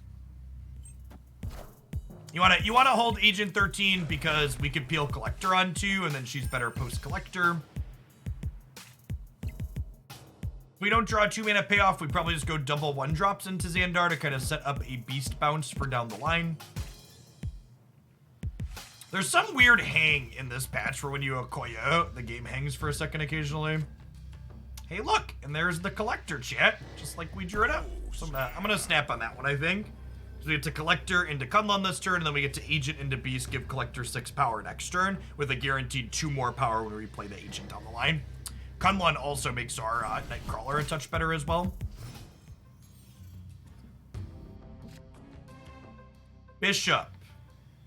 Okay, well that's great for us too, right? So now we get to Bishop here, and then our 4 is Agent Nightcrawler Beast into Xandar.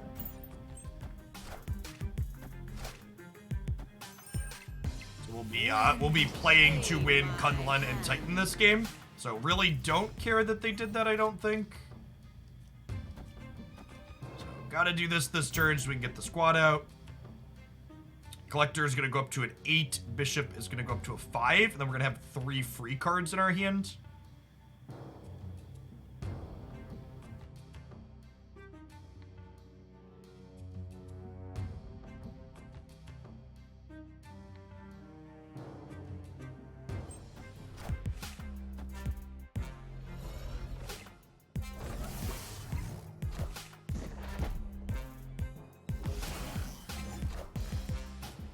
Wait, did they just not play into the flooding area at all?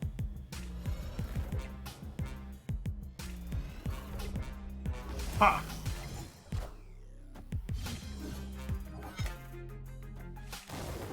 Oh, they're gonna Iron Fist someone into the flooding area. Got it.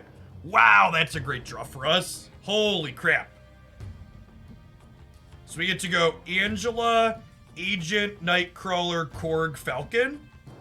And then all of these ones are zeros, so we get to replay them along with playing Chavez next turn too. Actually, would I rather Angela here? Because this is gonna get huge, right? So I'd rather Angela right, I think is the play. Yeah. Let's do that.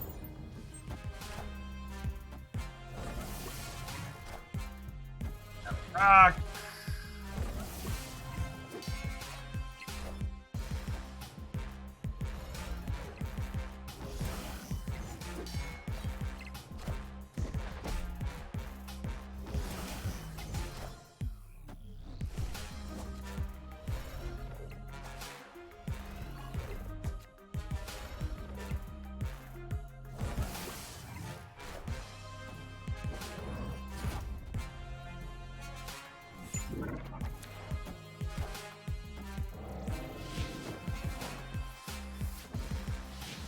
I think we're still in a position to beat this. It's closer now, though. So we go Chavez, this.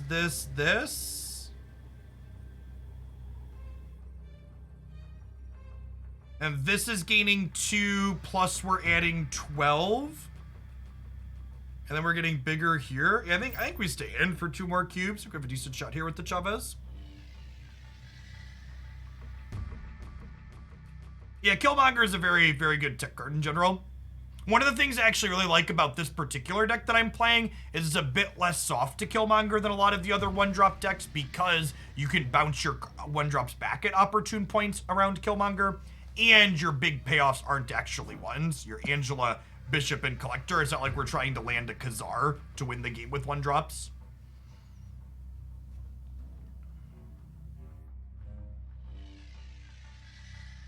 And they flip first here, so even if they have like a Shang-Chi, it might not be the end of the world.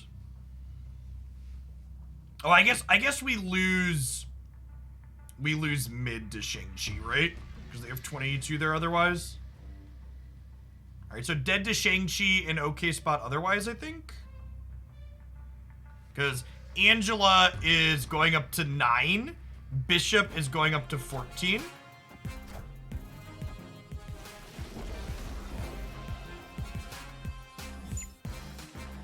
Yeah, we're super good here. Moomin plays Shang-Chi. Shang-Chi is just like a tech card that you can put into anything. It's always something worth considering. Hey, do we have the capacity to play around this if it's in the range of things we're playing?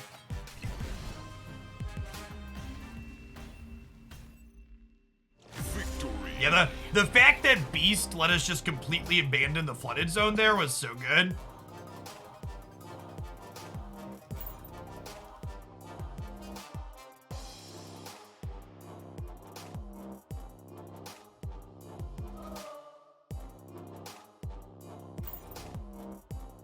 All right, chat, 4 cubes off infinite.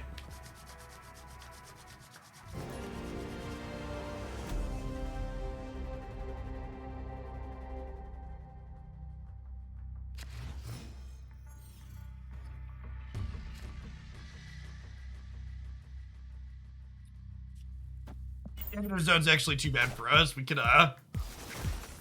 Collector into that one pretty nicely a lot of the time.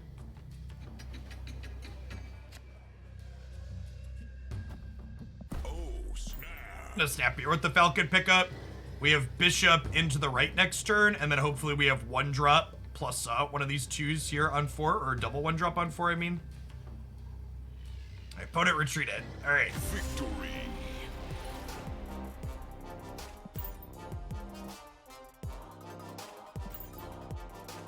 I always feel like a little bit of a bully when I snap early and then they retreat.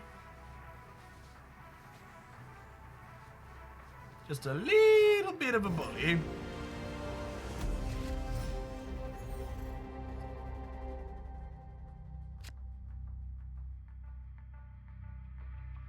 Never not Okoye on 1. Get that booster.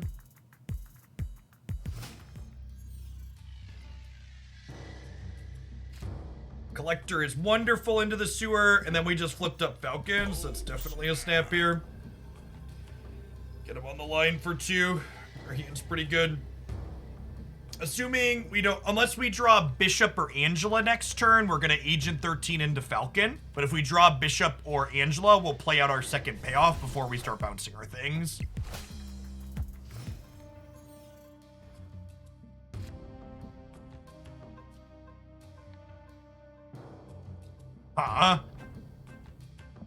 Hopefully this goes mid, because I don't really want to bounce my other Bishop back to my hand. Oh wait, this is Falcon, right? So that's fine either way.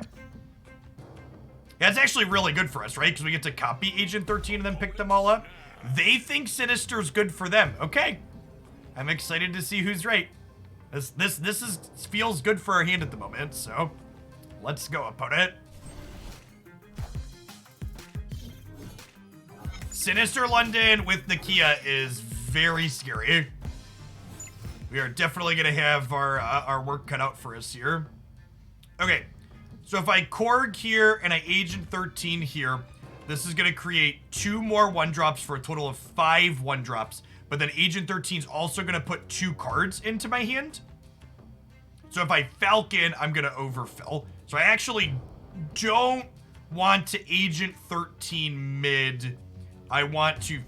So this will put 1 card in hand, and then I'll have 5. And actually, I think not drawing a card next turn is fine, right? Am I fine with not drawing a card next turn? Because that's what I'm currently doing. I'm not drawing a card next turn. I could put Korg somewhere else, but I kinda want to... Yeah, I think that's good. I think that's fine. So I already have my payoffs in play, right? And like my turn 5 is literally just gonna be like play out 5 1-drops.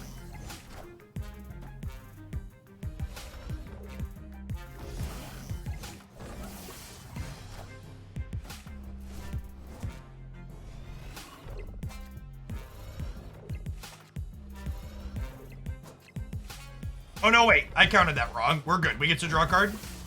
Yeah, I miscounted by 1, and that's fine, I think.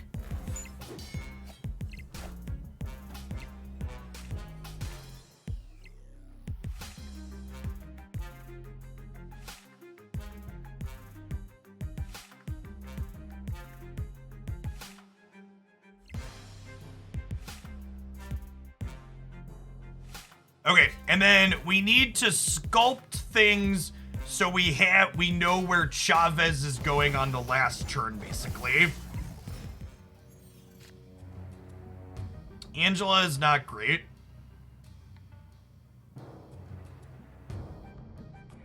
So if I Agent here, and then we go Korg, Okoye here. Agent goes mid, and then Chavez goes here. I could also gamble a little bit, and I could...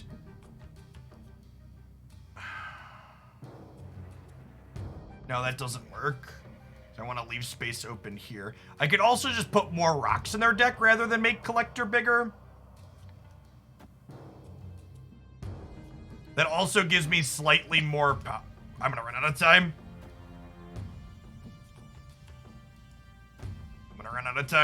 Okay, I think this is the play.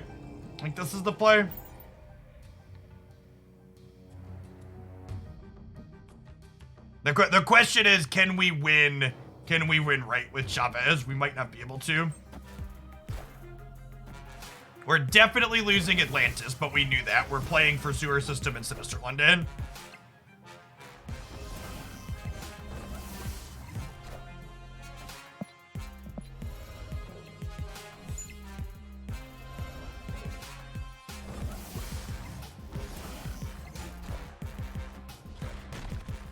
Can we beat whatever they're about to add to Sinister London? Is gonna be the question with Chavez.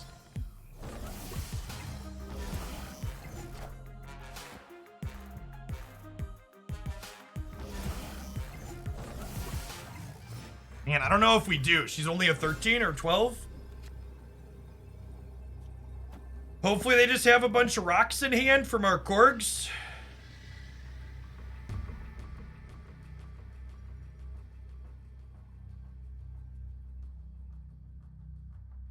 Oh, is Torch Iron Man better? Oh, it is, isn't it?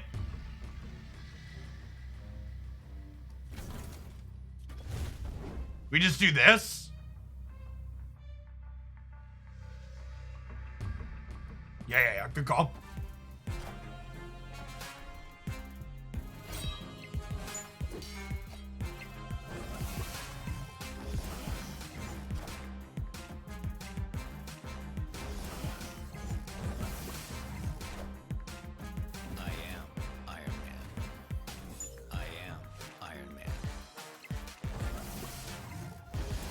Did that do it? That's a win, right? We're infinite? We're infinite, chat!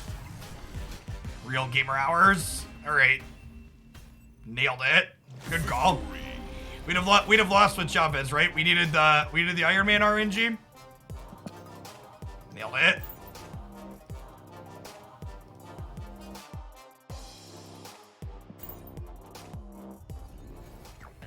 Chat got us to infinite, chat. I appreciate you. There's our avatar. We're all the way at the top. Clip it. Small brain streamer gets pushed to infinite by chat. Clip it, and ship it. All right, I think we should play something else. I think we still technically have some boosters left, but I feel like the beast deck pulled us to infinite. We got a number of boosters on it. We can work around some other things. Nowhere to go but down now, right? All right, what do we want to do? I think I want to play for at least another hour, maybe longer than that.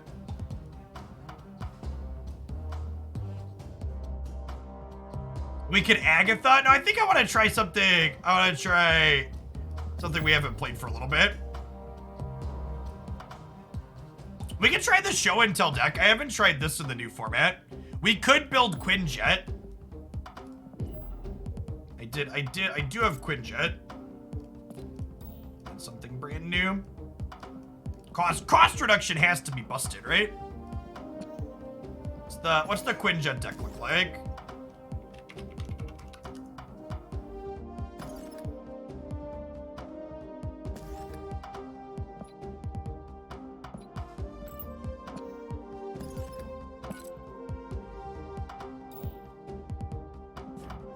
I don't think you can search just created, right? I guess I can search hand. So like Agent 13 is good. Obviously this is a collector deck. Black Widow adds to the opponent's hand, so that's not good. Cable is good. Sentinel is good.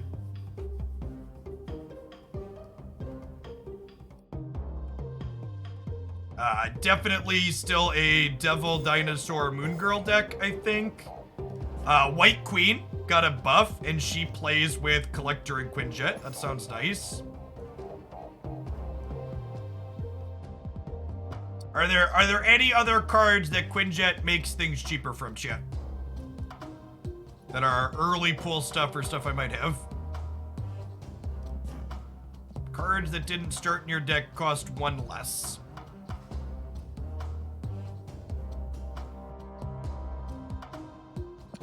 We just fill out the rest with good cards, but I want to make sure we're not missing any synergy. I could switch over to this one. Mantis is a yeah.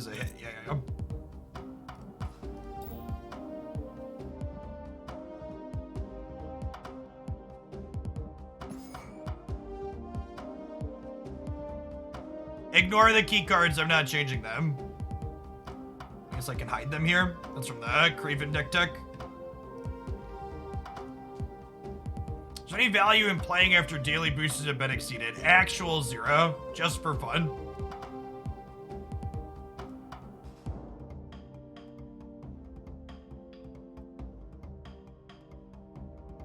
Chat, Falcon and Beast don't have any synergy with this. I guess they technically play with Collector, but like Falcon and Beast, we don't have that many ones either, right?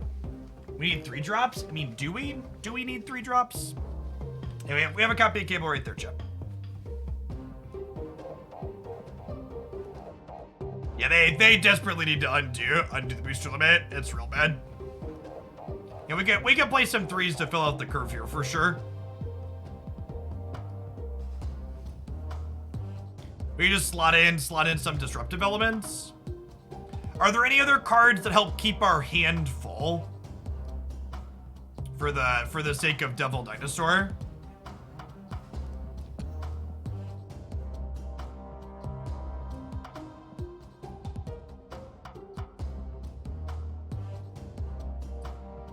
And I do not have a copy of the HUD.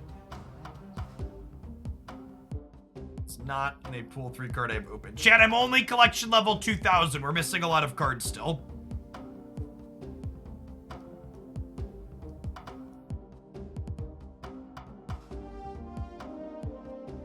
That is a real old command.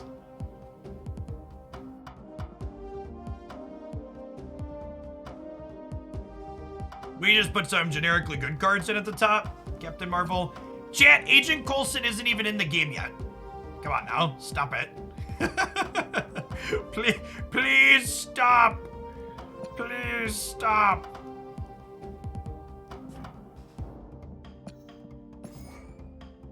Let's play Chavez for the sake of having the rest of the deck be more consistent. Having some curve at the top end has a lot of value because ideally we only want to play like one card in the late game. I think. Maybe that's not true.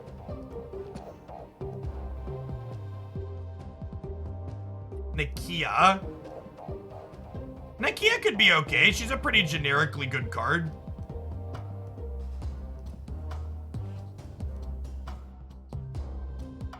You like Nakia on 5 after you, Moon Girl? I do not have a copy of Mystique.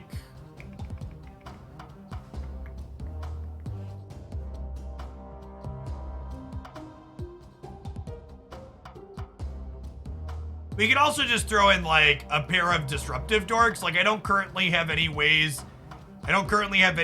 here to interface with location, so we can just like play Storm Juggernaut as a 1-2 punch. I think I might just want to like flesh out the top end with good cards though. Maybe, like play a copy of Iron Man.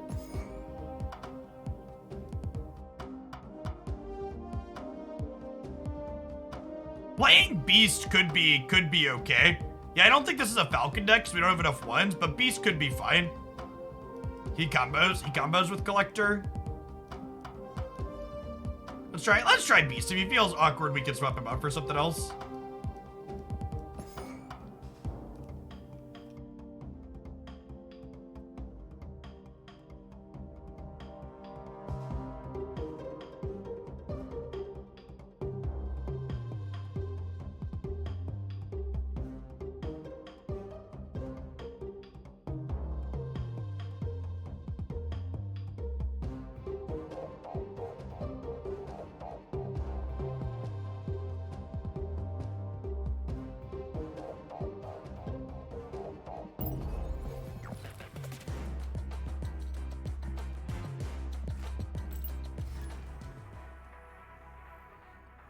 Cosmo's fine. It has a lot of anti-synergy with a lot of the on-reveal stuff we're playing, though. Armor's stock has gone down a good bit with Nova getting nerfed. I think I'm actually chilling here. We'll Collector on 2, and then we can Sentinel Agent on 3. Get a Collector into the Monster Metropolis sounds great.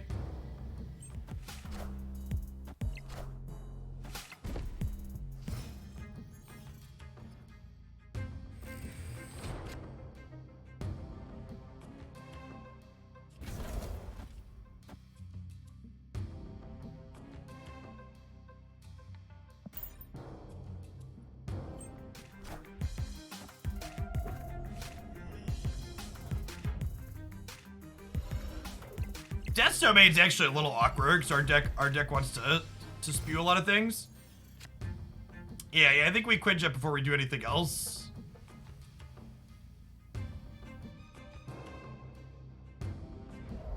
So this will give us Agent, Iron Man, Sentinel, and then we won't draw a card next turn. I think that's fine.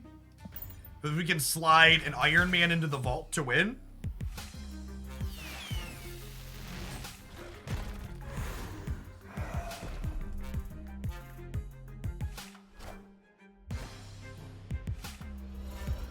Yeah, we're actually in a pretty good spot now, right? Because we're gonna get to Iron Man into the vault and Iron Man into Monster Metropolis.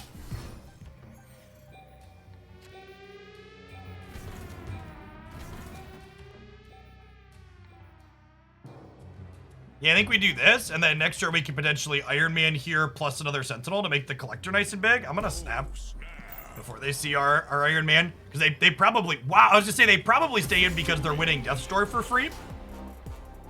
Yeah, we can agent left for free to make the Collector bigger as well. All right. Quinjet Moon Girl, I'm in, chip. I'm in it to win it. I think Moon Girl Dino is still very good, chat. Something that always happens in every card game is when a card or set of cards gets nerfed, people like stop playing them despite them still being reasonable. Just because there's just like a negative connotation associated with them. It's like, oh, these cards were made worse. It's like, yeah, well, they were made worse because they were busted. So like, slightly worse than busted is still very playable in a lot of situations.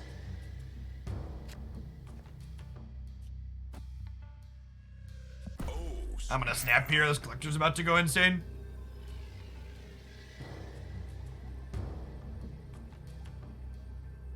Yeah, and Moon Girl technically isn't even a nerf, right? She was a side grade. Is there any pool 1 deck that's good post-patch? Yeah, you should check out the Wolfsbane Zoo deck on my Snap YouTube channel. Well, that's absurd.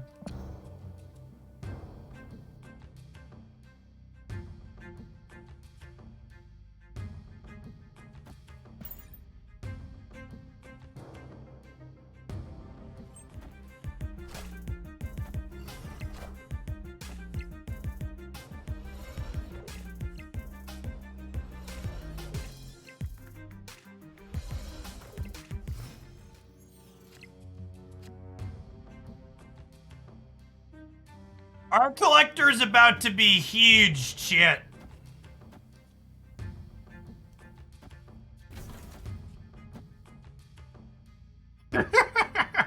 I don't know if this is right, but go, go, go.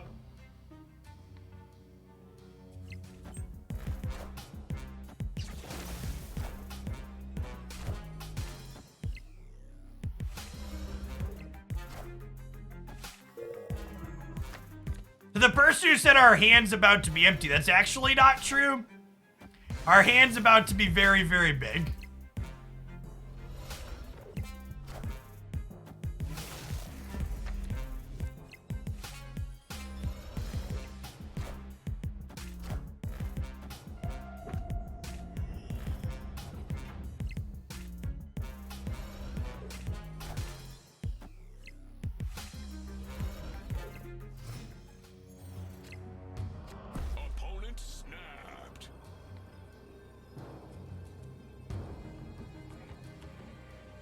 Yeah, we're actually kind of losing, right? Like, we just don't have room to play a lot of these cards. I guess we like White Queen. Oh, Enchantress kills Rodan. Yeah, never mind. JK, LOL. And then we what's it called over here? We Chavez here next turn?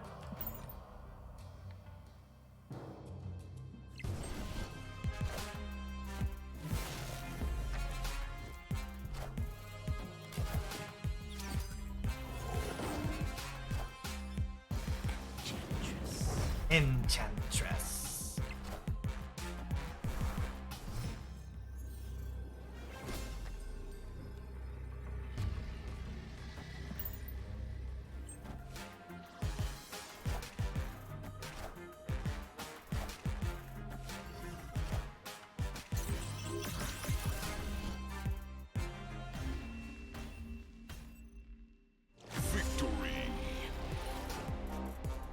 Hey, thanks for the cubes, Mr. Butt. Oh, and we got boosters for our beasts, too. Seeing 19 out of 20 is just the biggest sad. Come on, Marvel Stamp. I've got 2,000 more credits to spend. They're burning a hole in my pocket. Let me spend my credits. Let me...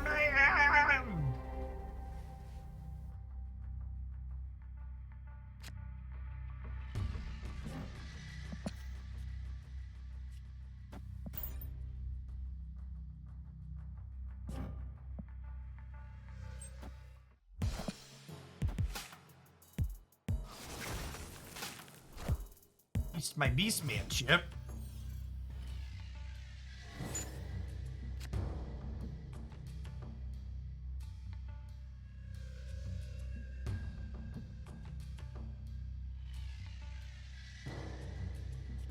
So, if I skip playing turn 4, I can play Infinite turn 5 thanks to Quinjet, right?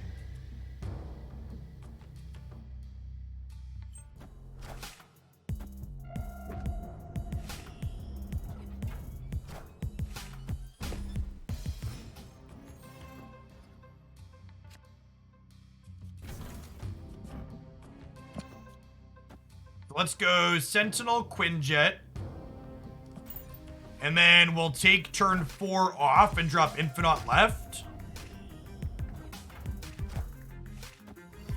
Avengers! Assemble.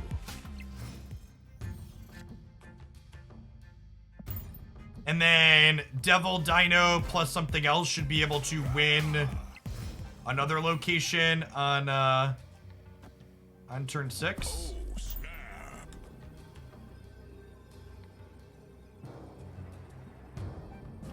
This is a wonderful Sunspot art. You're not wrong.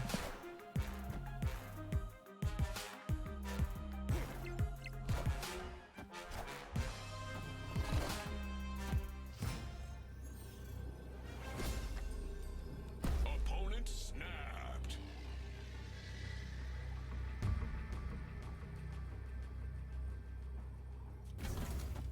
Let's go like Sentinel Devil Dino, right? This will be 3, 12, 15 plus 3 from Baxter Building will be 18 here to their 4.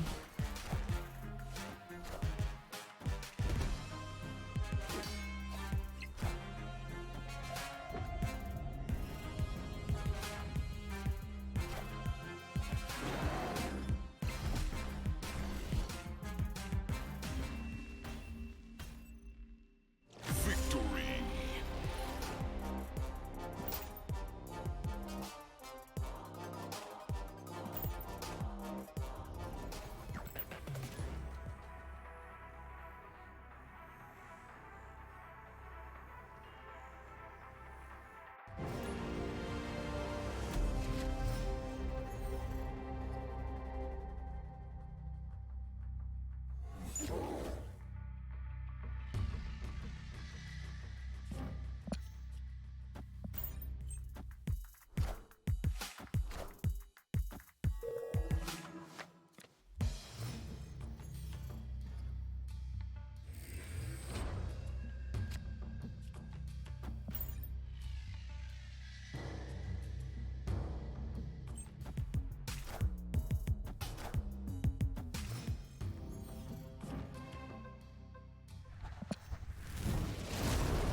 Turn 3 play. It's super unfortunate.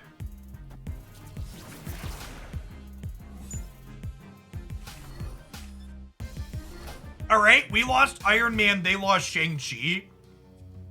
I think we call that a deal.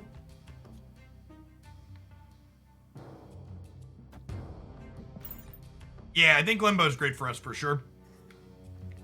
Sokovia losing Iron Man's a little sad though.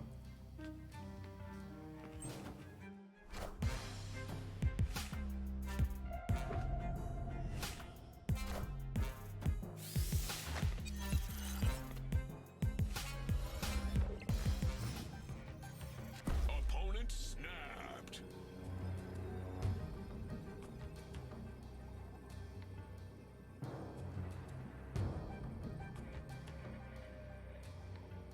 All right, so do we Moon Girl for minimal value? So that way we can Devil Dino on 6 and 7? I've heard double Devil Dino is pretty good, Jim. Yeah, I think that's the line.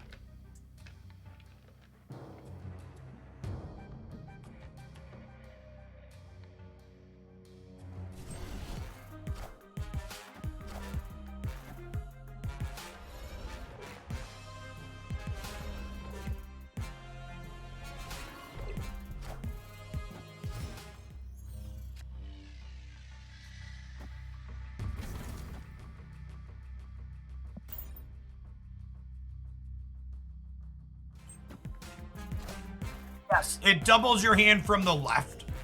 So if you have 4 cards in hand, you always double the 3 on the left. Oh yeah, I probably should have snapped. That's a good call.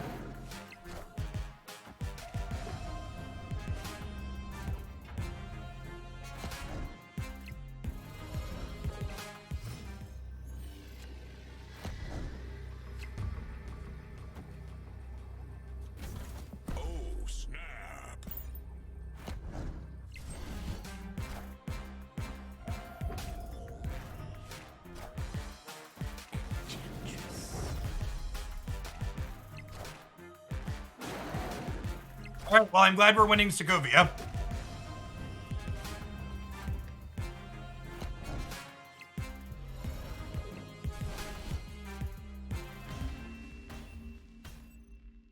Victory.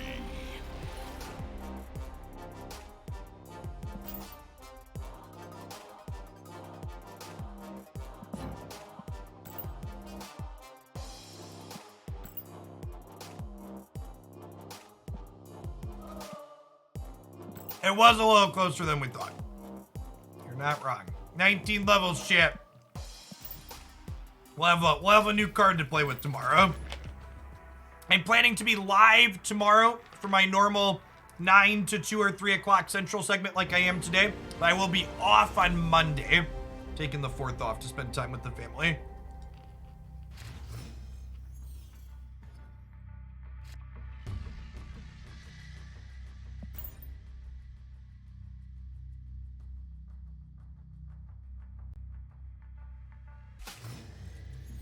We hit Infinity with the Beast Pound tech this morning. I didn't play Mantis on 1, because she's incredibly unlikely to trigger if they don't have a 1-drop and we don't guess exactly correct. And waiting to try and trigger her until after we have the Collector in play is a lot of value here.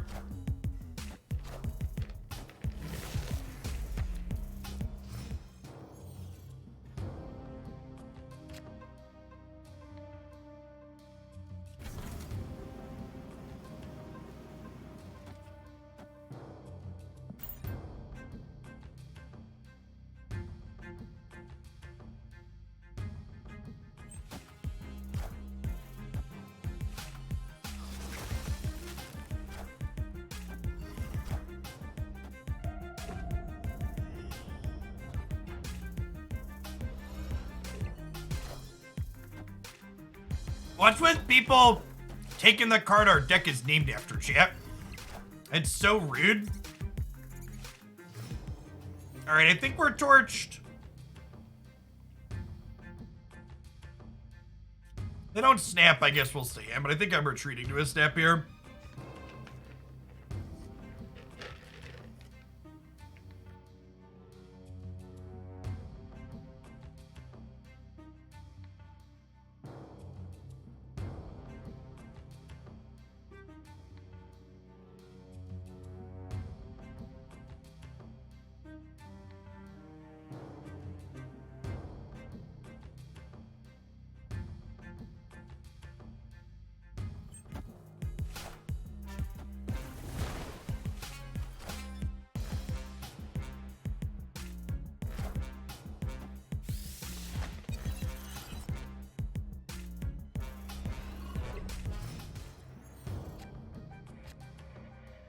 I want Beast so bad, he can literally go in every deck.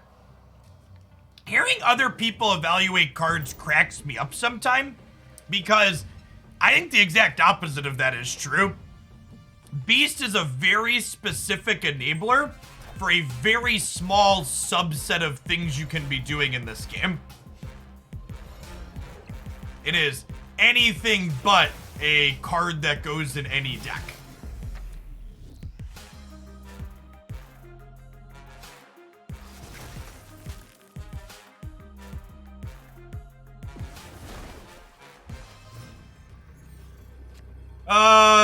Okay, so they can only play 1 card here, which means they probably play into the Shadowlands. I guess I just Devil Dino. No, I guess Iron Man's the most power left, right? He would put me up to 26, whereas Devil Dino would put me up to 25. And then they can only play 1 card, so they're only winning 1 of these locations. And then we hope to win the tiebreaker. I think that's fine to stand for 1. I am Iron Man. Yep. And then, no, we're just winning 2 locations, right? Yeah, never mind. Victory.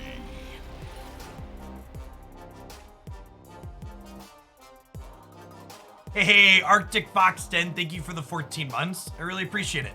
Folks like you are why I'm able to be here. Thanks for keeping me around.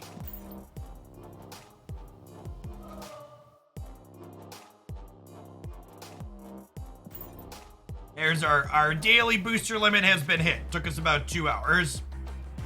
Yeah, and this is the big sad shit.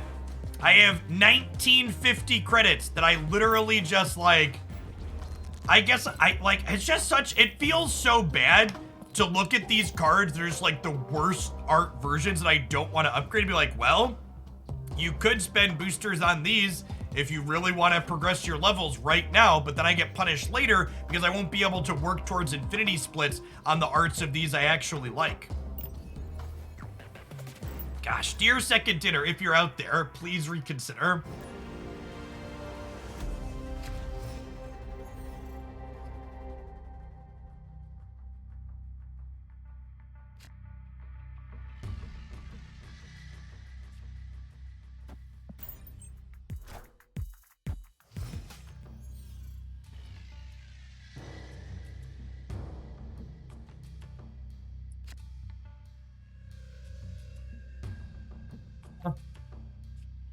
Alright, I think we Quinjet into Mantis mid this turn.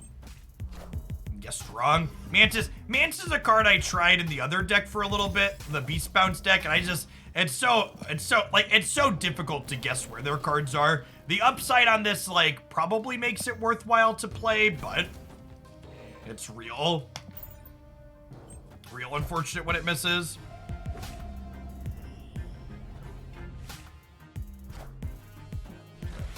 Rock.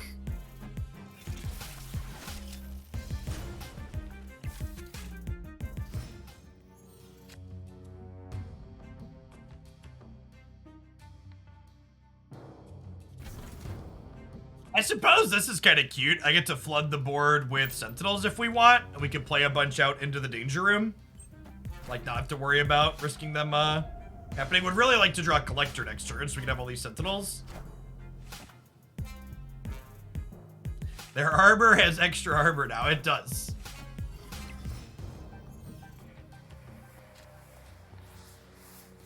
I'm never sure how I feel about Warpath. It communicates to your opponent very heavily what you intend to be doing on the next turn.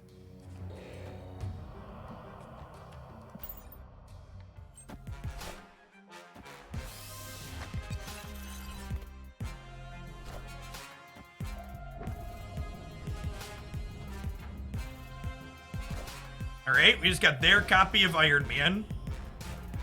Oh, did I just overfill my hand? I just overfilled my hand by mistake, chat.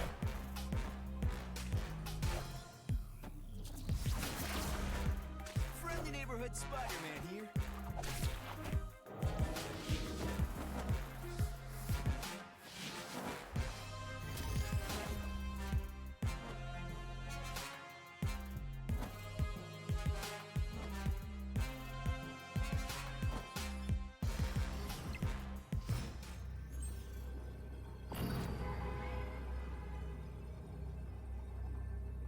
Oh, and then there's the New York shuffle factor here, too.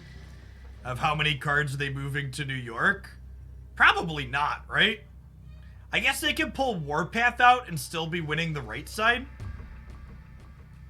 Where do I want to play to is the question. They can't play into Strange Academy without losing the Warpath bonus. Excuse me. So this is probably just like Iron Man mid, just like Sentinel Nightcrawler over here, right?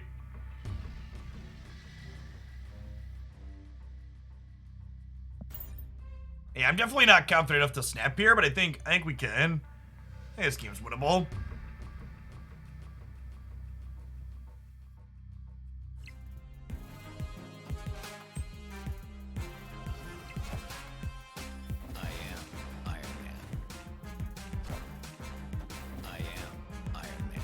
Okay, and then we win the tiebreaker? The way this works out? Because they left us tied here, assuming I'd move something, and then they're only up by 2 and we're up by 8 on the left.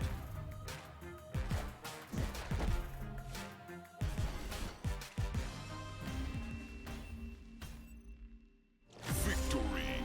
Victory.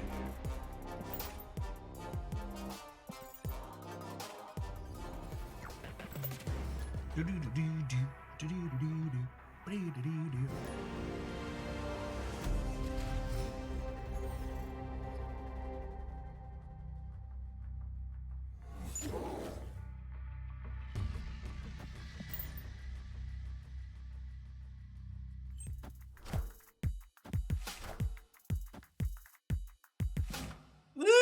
this is a fun card. I kind of want to open him at some point. I don't know if he's actually good or not, but really a fun...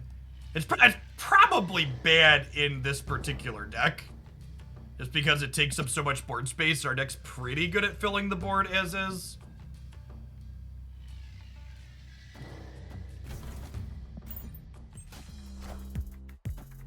It's never guessing right on Mantis.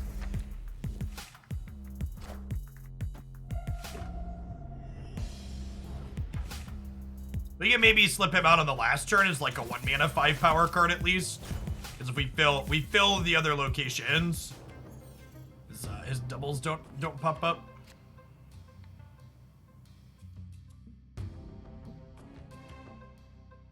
With Elysium out, I don't even know that we're playing Quinjet, right?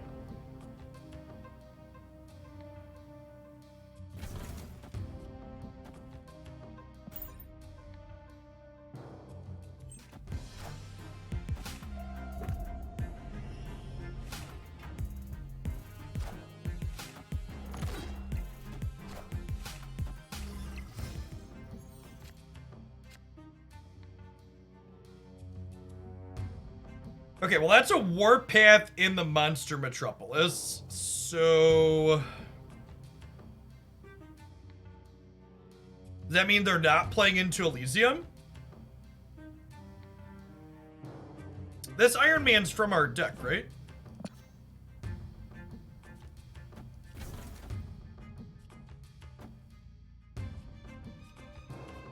I just don't have room to, like, get Sentinels going with the Collector. Here's the problem.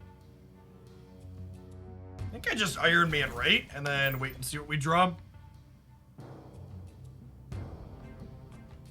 Because ideally, we're just, like, not really playing anything too large into the Elysium, because we know they're not playing there because they have Warpath. Oh, they are. They're just playing into there, sure. Oh, that's cute.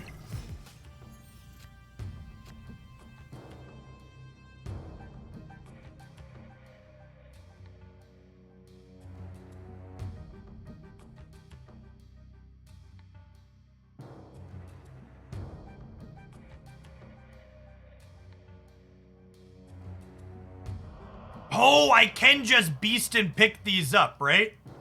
That's actually really funny.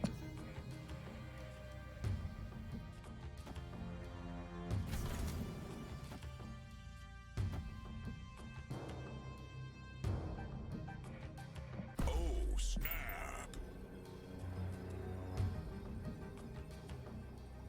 Yeah, this is great. And then next turn we get to like just spam our hand in the middle. That's actually kind of hilarious. It's sending their Hobgoblin back at them, screws their Warpath. Not to mention we're rebuying Mantis and Campbell to put even more cards in our hand.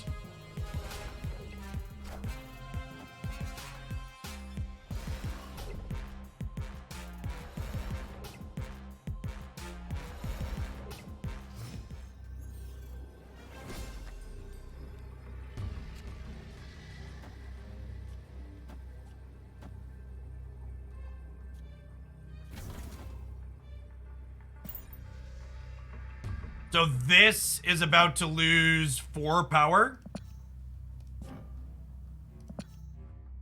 And then Collector's gonna gain 2 more. So we're gonna go up to 32 here.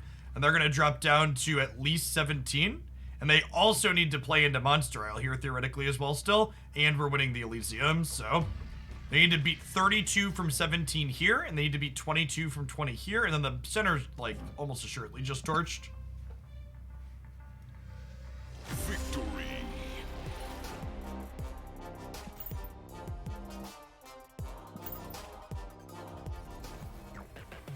It's pretty solid. I don't know that Quinjet is necessarily amazing, but the core of this deck is fine. Just a lot of good cards like Collector, Devil Dino, Moon Girl. Iron Man and Chavez also good, obviously.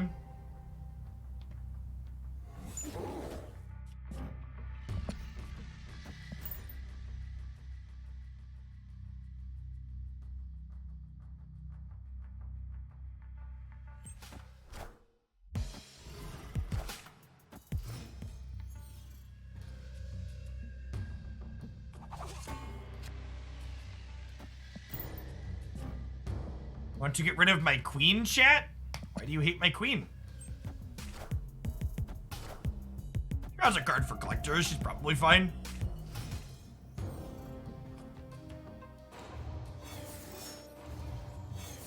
Speaking of, sign me up.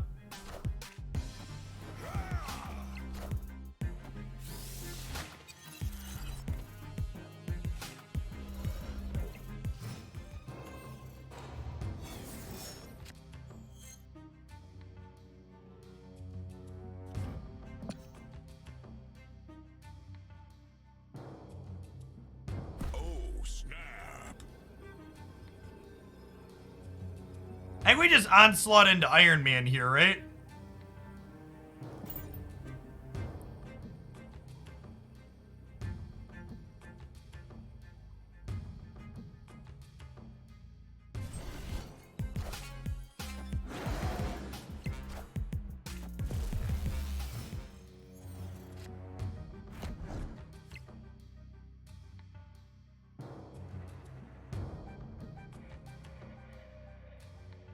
I guess I could technically play all of these this turn to wait and see where they deploy before I decide where to commit Iron Man 2 is probably correct. It's not like I'm in a rush to get this down, right?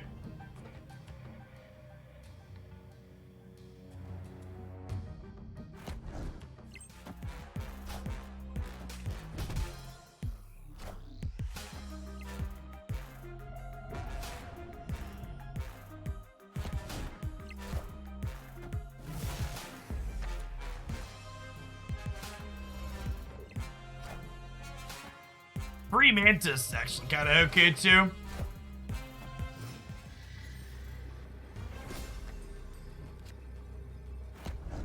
Opponent snapped.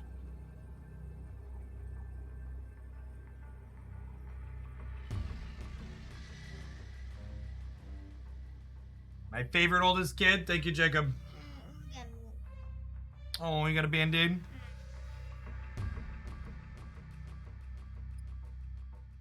We could... Are we supposed to retreat here? I don't know I'm supposed to gamble 6 cubes on this end, right?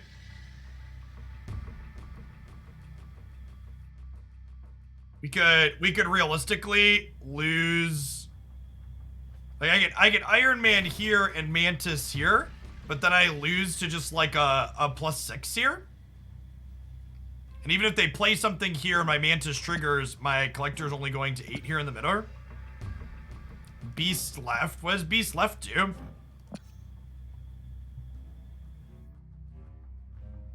The content line is teach you that you should be retreating instead of gambling 6 cubes in a game like this. Escaped.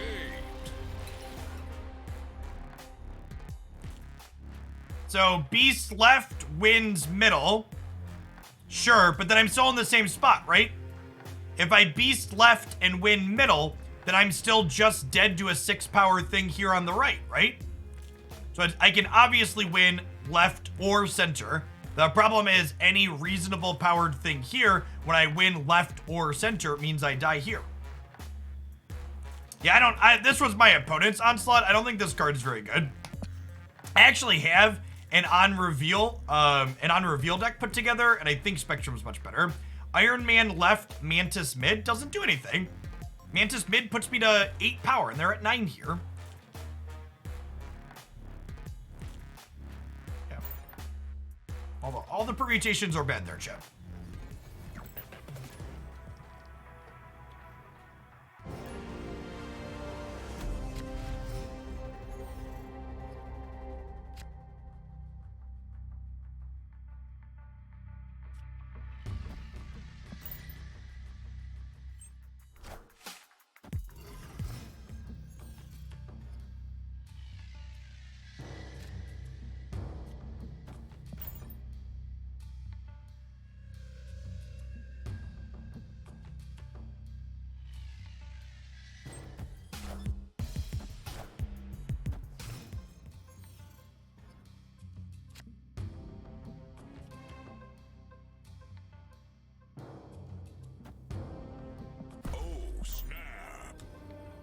Let the clonings begin, chat.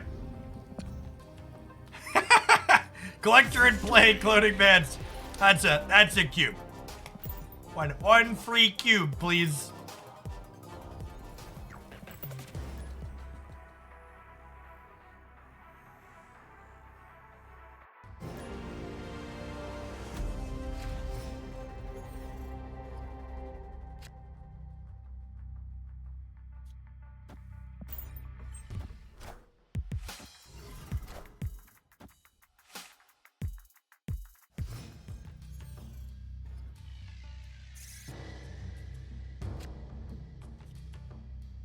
I think in order for Onslaught not to be a win more card, Violet Journey, you need to be playing it with something like Claw and Mr. Fantastic.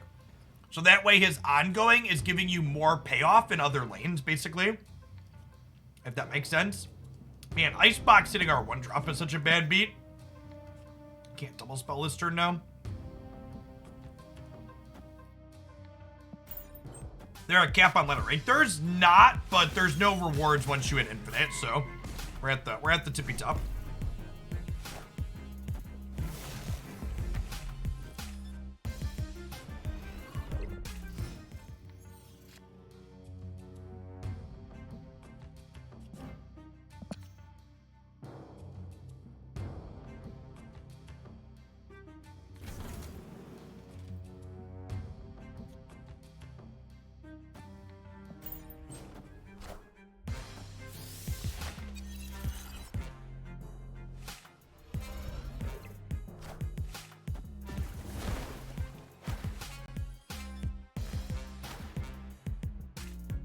Okay, so they're gonna Odin wave me this turn, most likely, right? So will leader left, so that way we get an Odin here as well?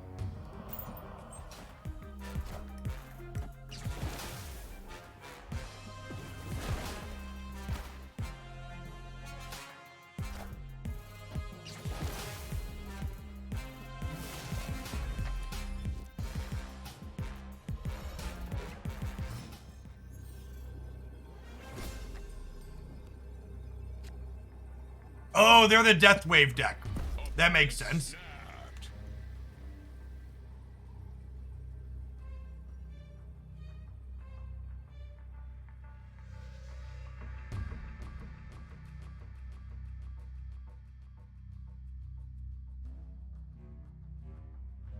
So do I Odin or do we Death?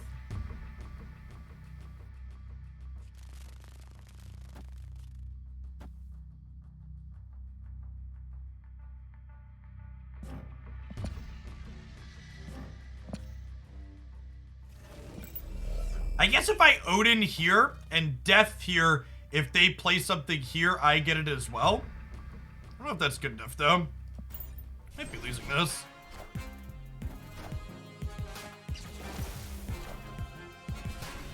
Really? They just had Chavez at the end?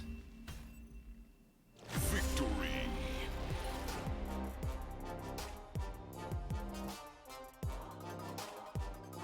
Why didn't they play Death?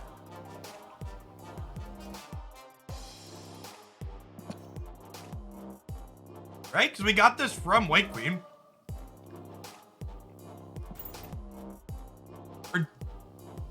Oh, that came from Cable. Got it. We came from Cable. I thought we got it from White Queen. It was in their hand. I need to keep better track. I'm eating while we play. Good call.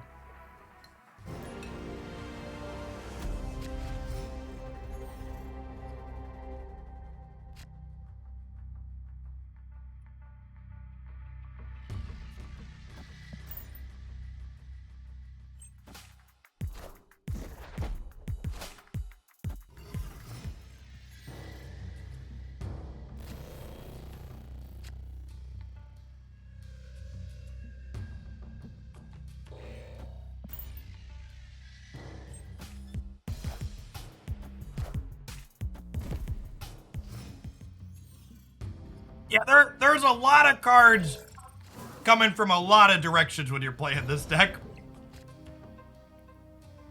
Ooh, Quinjet makes the hub cheaper, chat. That's exciting. So we get to turn. Is turn 4 Sarah a snap? Turn 4 Sarah might be a snap, Chip. Oh, snap. That's a spicy meatball.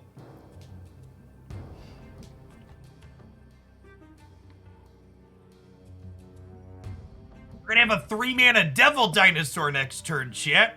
I heard that's pretty good.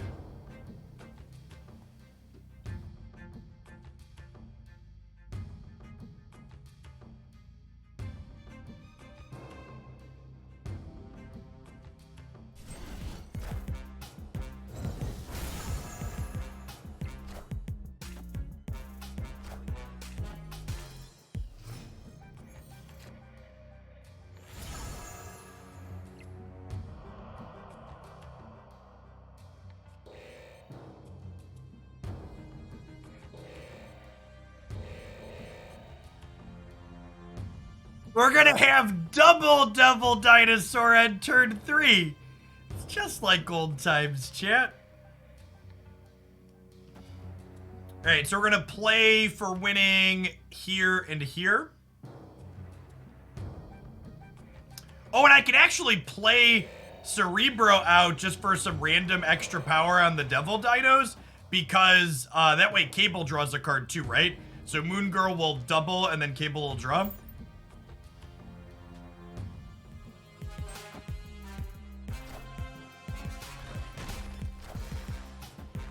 That's going on, AK. I will not have a new snap highlight tomorrow, but I will have one on Monday.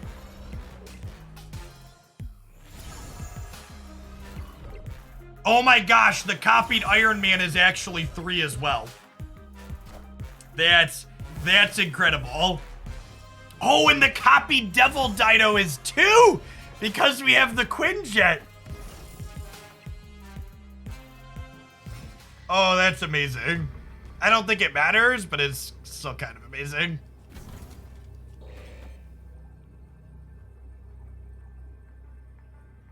I don't think they're beating us here, right?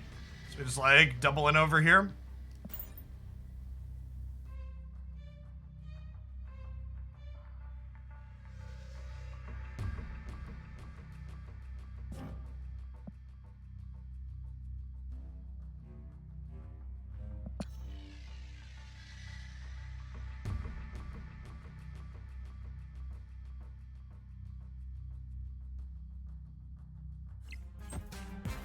Yes, left to right and top down is accurate.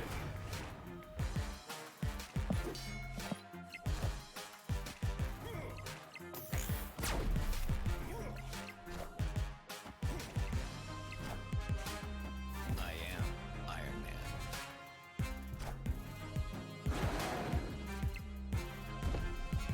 The old Iron Man plus Devil Dino for 5 mana Victory. on turn 6. Pretty not bad shit. Pretty not bad.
Yes, the animation on the when you play a card here, get rocks is currently bugged.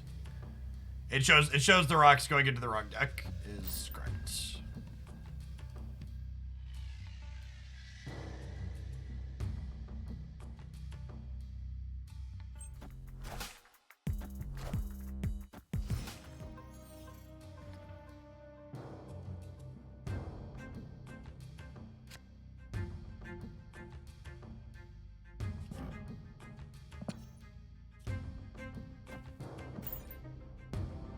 This could bite me. I think I need to spend my mana this turn though.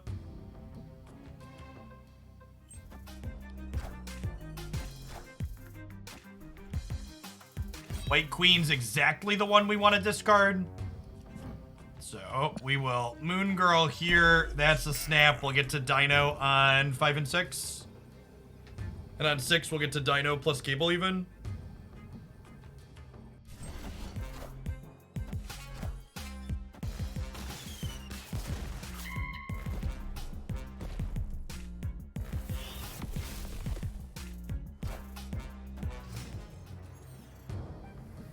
Opponent snapped.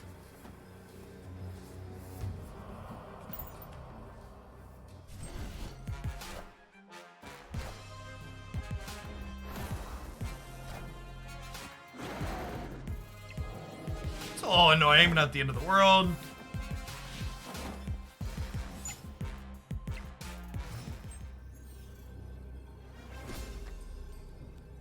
Huh? We could realistically lose center, right?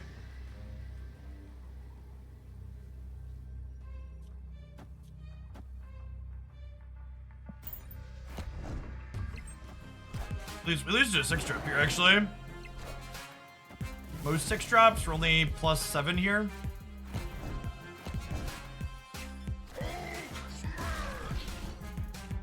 Alright, chat, we've lost 8 cubes to the bot. Are we obligated to end the stream in shame when we lose 8 cubes to the bot? We're still up bot farming on the day. But it's rough.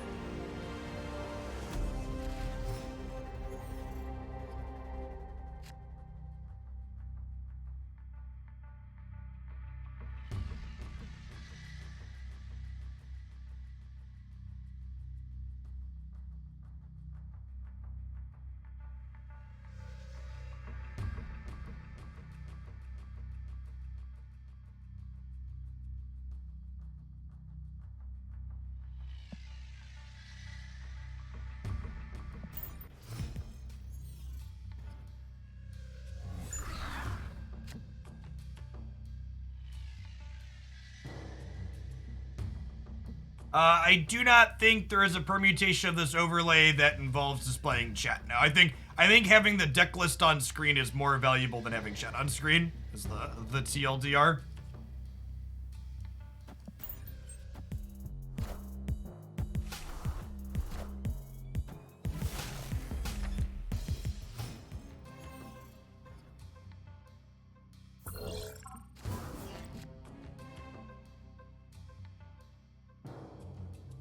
Pretty much anything is more valuable than having chat on screen. I mean, you're not wrong.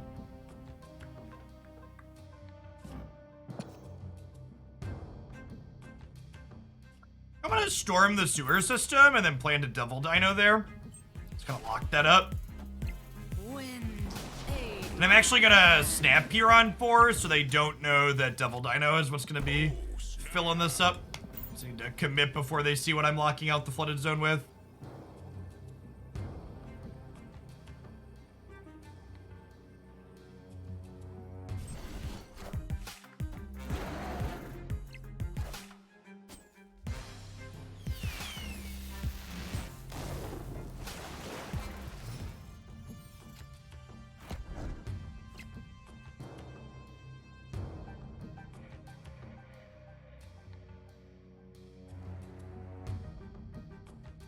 And we just like Iron Man. And we just like Iron Man into Chavez mid, right? It's like easy win. That lets Devil Dinosaur stay at 12, which leaves us at 14 above Chavez and Jubilee.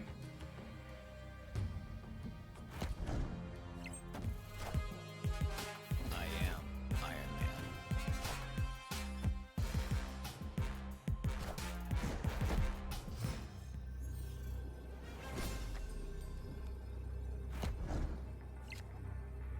Wong's actually kind of scary here because it means if they white tiger I could potentially lose, right?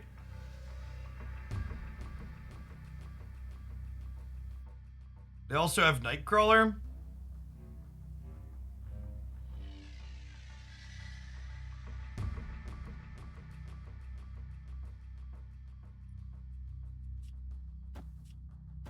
Is it crazy to go Lizard Moon Girl?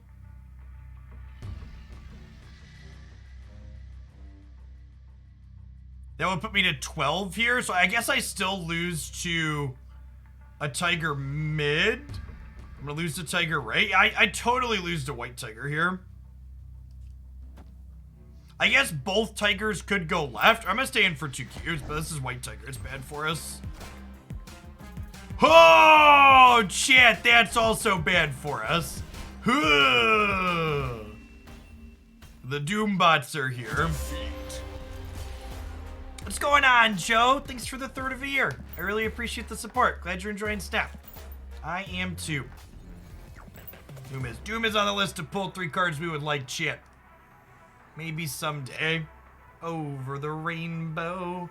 Do do do.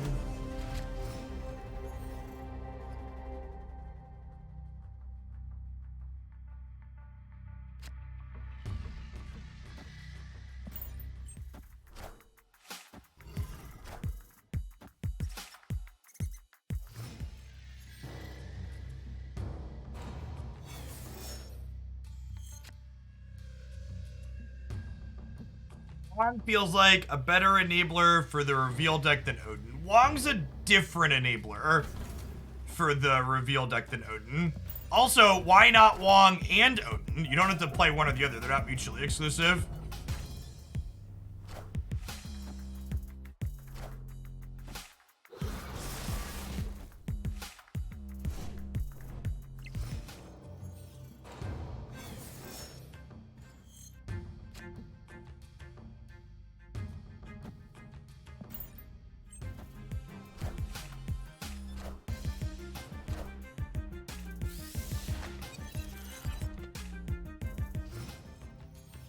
Sweet Jessica Jones art.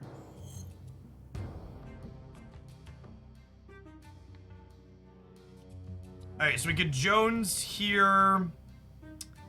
And then this is Dark Dimension. So if I Sentinel here, I guess I could Sentinel here as well, and then we just lock this up with what? That's gonna be 8, 18, 21 is probably good here. Hey, Dara, thanks for the raid. Hope you had a good stream.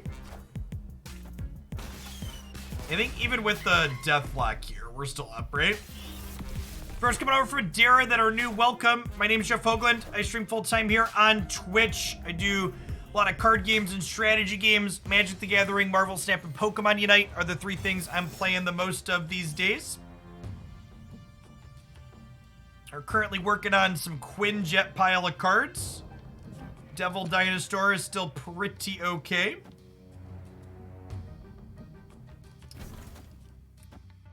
So if we do this, Moon Girl will copy these, and then we can Devil Dino and a Cable next turn, plus a Sentinel.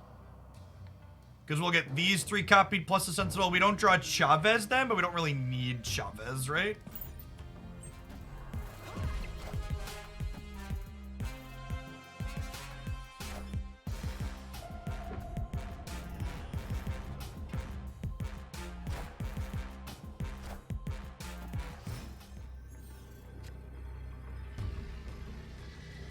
So Sentinel here still loses because this is getting +2.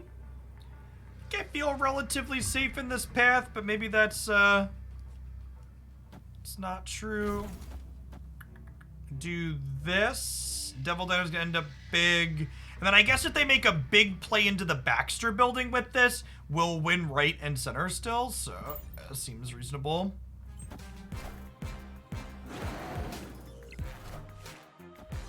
It's not a big play into the Baxter building. It's an Enchantress, but we're winning left and right though, so that's fine.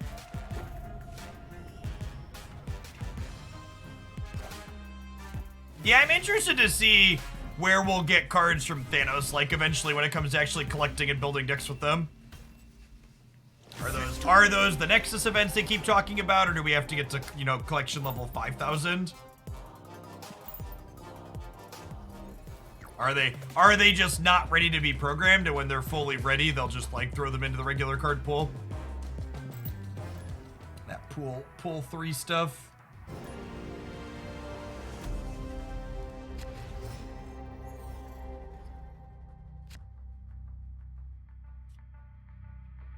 Opponent snapped. Snapped on what? And I think our hand's good enough to stay in. Definitely lead on Quinjet rather than Mantis. We'll have more ability to predict where we need to go with Mantis on a later turn.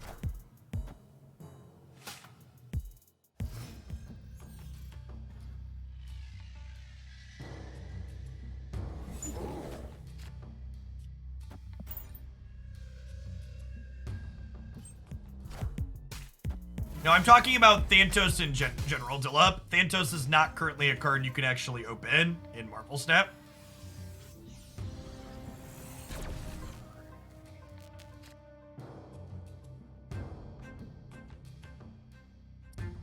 Huh. So, what do we think of Ant-Man here, Moon Girl, and then we get double Collector, and then we have double Beast to make... And then we have double Beast to make the double Collector really large. I'll snap off of that one, I think.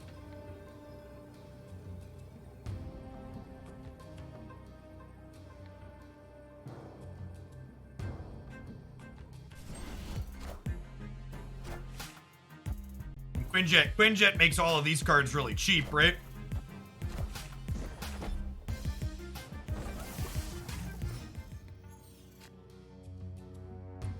So I get to go Collector,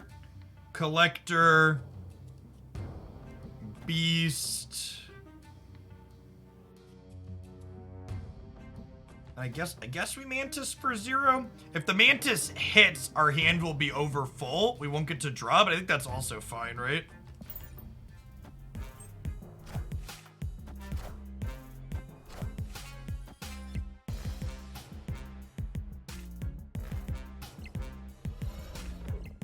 And this is gonna rebuy Cable as well. I think this is a game where we're not playing Chavez on 6, huh? We might not even have room to draw Chavez on 6.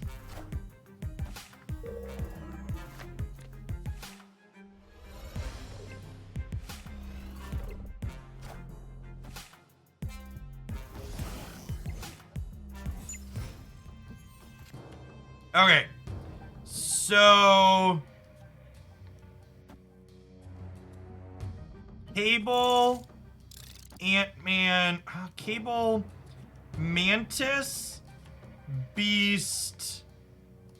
I want to Nakia this turn on top of everything else.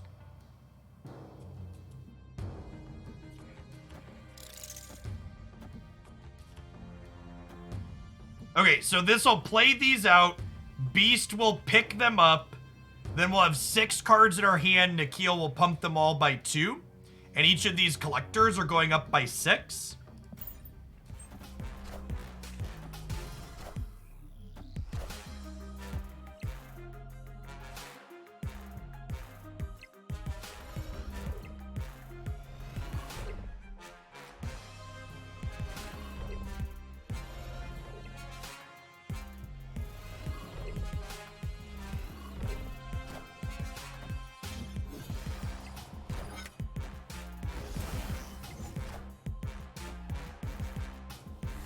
All right, they have the Beast Swarm here.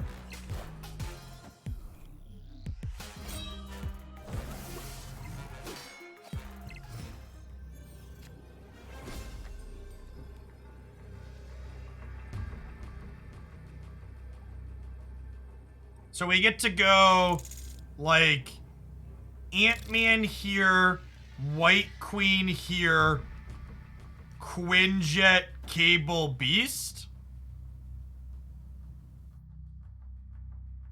That's gotta be good enough, right?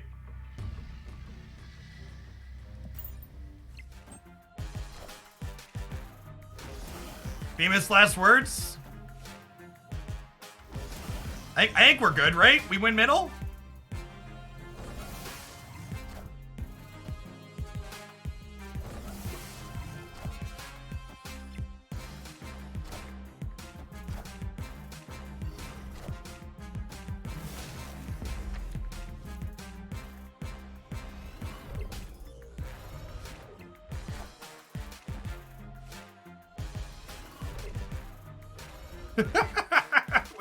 We've collected some friends this game, chat. Some rather large lads, if you would. Gaze upon my collection, for it is beautiful. It's a little beastly, but still beautiful. We could have hedged left. Yeah, sure, but then my collectors would be smaller. And maybe you want your collection to be small, but my collection is huge.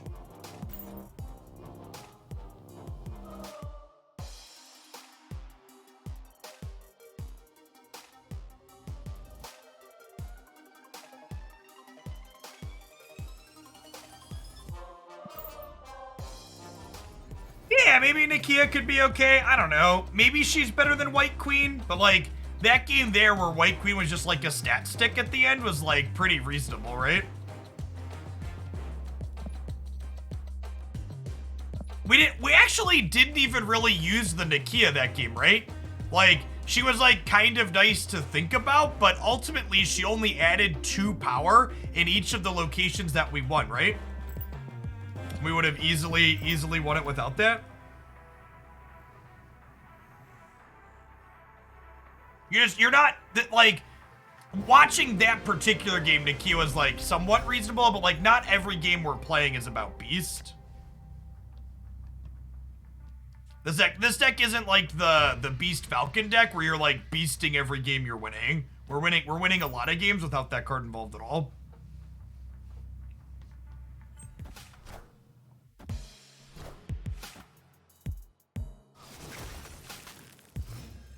Look at chat. Falcon's ears were burning. He could hear us talking about it. I was like, hold on, I must go. My people, they need me.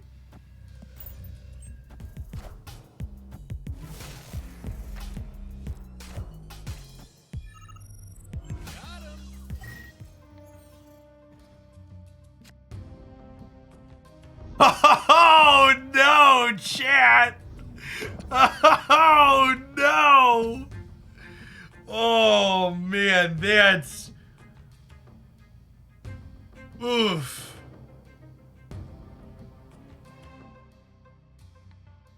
This planet sucks, yeah. It's all bad shit. None of it's good.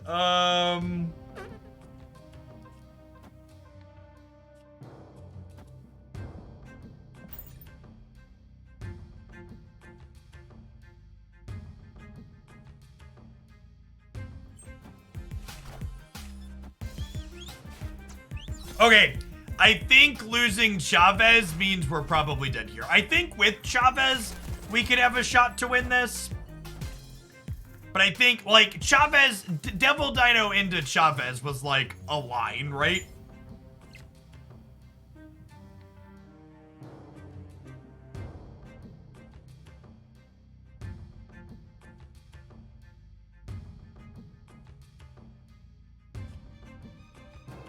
I'm hearing is we need a Rhino. Maybe.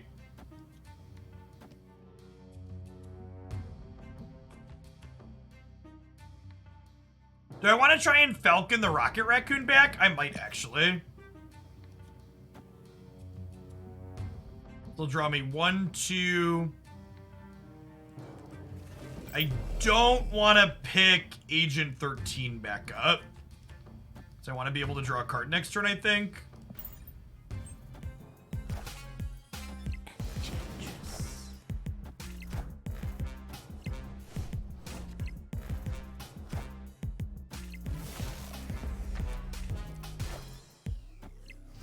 Okay. Okay, so you're saying there's a chance, chat. I'm saying there's a chance.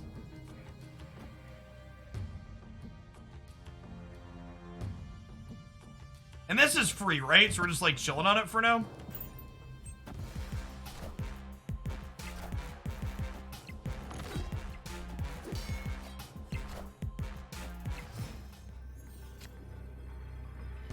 Okay, so we Devil Dino mid. And then we vision right, raccoon right, and then we win mid, win right.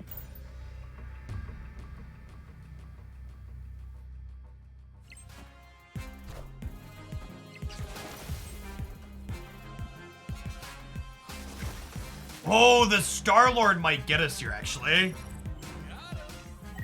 Close. This goes to 8. Rocket Raccoon's gonna be +2. I don't know what the math works out to here.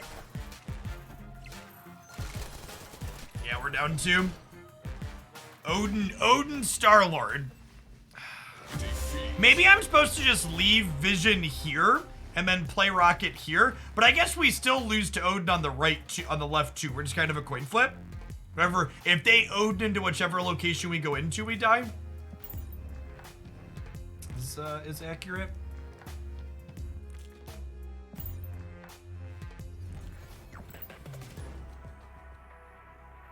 This core is super reasonable. I don't even think you necessarily need Quinjet to play this deck. I know we built it around that, but like the Devil, Dinosaur, Moon Girl Collector core is definitely the 3 cards you need to play this archetype.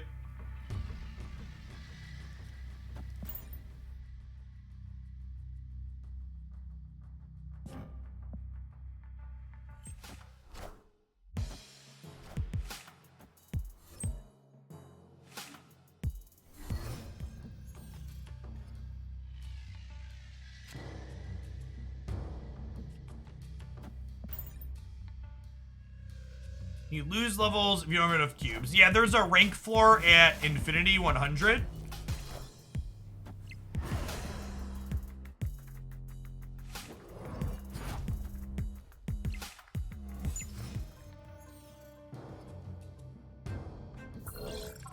Oh, they're the movement deck, and we're playing into Kunlun. All right, I'm just gonna take a do-over.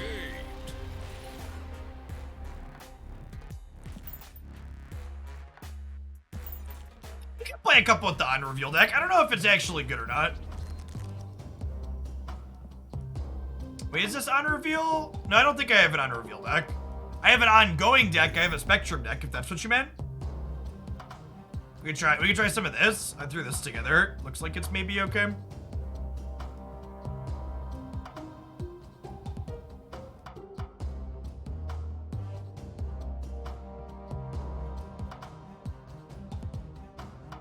Yeah, do a few with this.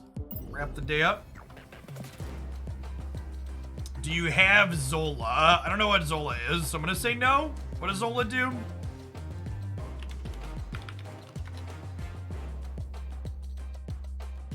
Oh yeah, I have Artem Zola. How do you do that with Infinite? I don't have a way to cheat Infinite to play.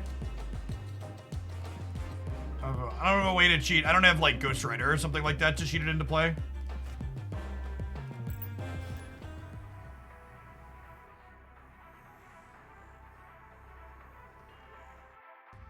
We'll play the show and tell deck tomorrow, I promise.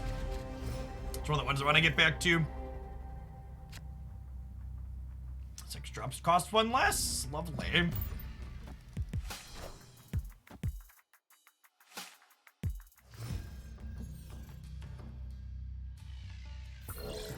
That sounds like a lot of work to put 20 power into 2 locations, Dillip, and then lose because you only had 20 power. There's so many much better ways to put 20 power into more than 20 power into places. Is there a discard deck with Hela and Ghost Rider? Yeah, 100%. I don't have Ghost Rider or Hela though, so I can't work on either. I think Ghost Rider is actually the best payoff in the game right now. That's super strong. But no one expects it. They don't have to expect it. It's just not very good. If the thing you're doing isn't good, it doesn't matter if they were expecting it or not.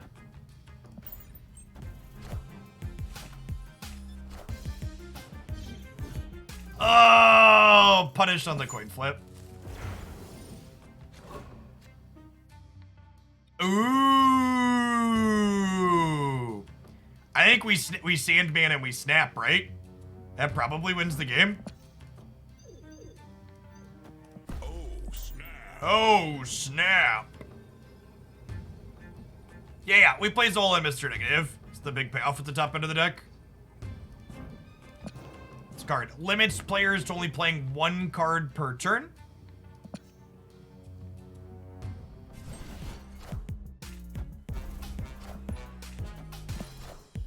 They played out a bunch of things this turn, unfortunately, but we'll get to slow them down on subsequent turns. They only get 2 more plays here. I'll go ahead and claw into the middle.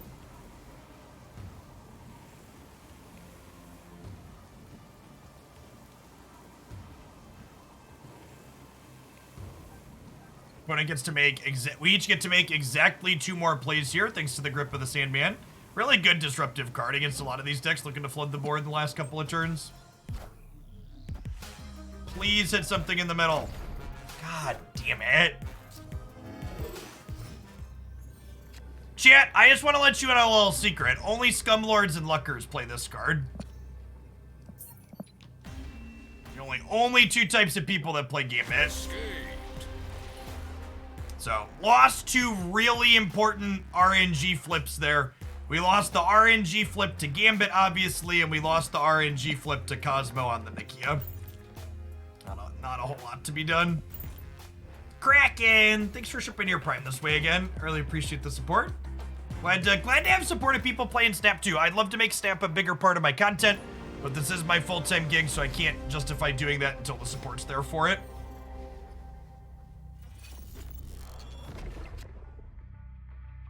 This is the combo, chat. Invisible Woman says cards you played here are not revealed until the game ends. So Ebony Maw can slip underneath Invisible Woman to be a 1 mana 8 power play. Or 6 power play typically. In this case it's 8 power, but usually it's 6. Kind of a surprise.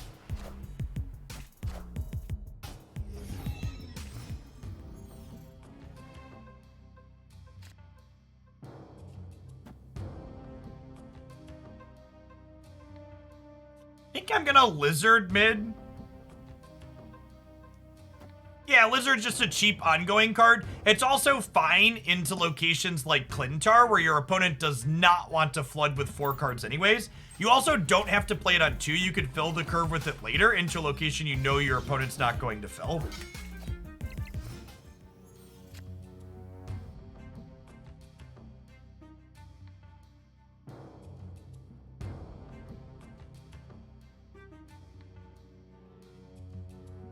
I'm gonna wave, right?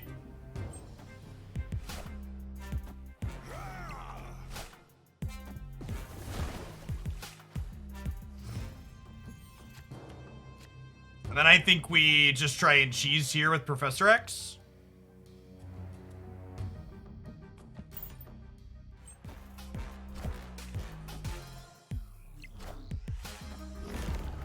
Okay, so obviously we're punting Clintar, and then we're hoping that Spectrum flipping up here is enough. She's gonna add, this is 8, 14, 16, and then she'll add 4 more, so we have 20 total here. That might not be good enough with the Nakia and the Angela, but let's find out.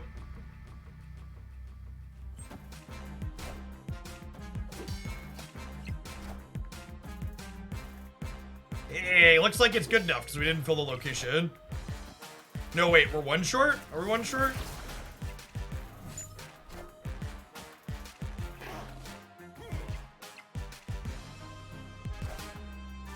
I think I counted that. We're 1 short, right? Oh, rip. Defeat. We're gonna play a few with this to wrap up the stream today, but I wouldn't be surprised if we just sit here and spew. I was really surprised they didn't boost any of the ongoing or on reveal cards in the last balance patch. It felt like both of those archetypes out of pool 1 were a little bit on the weak side. I haven't tried this archetype since I got Invisible Woman and Ebony Moss set up, but it definitely, I tried a lot of iterations of this when I was in the first month of playing when I was stuck in pool 1 cards, and a lot of it just felt super outclassed. I'm not sure that Nova going away really changes that dynamic.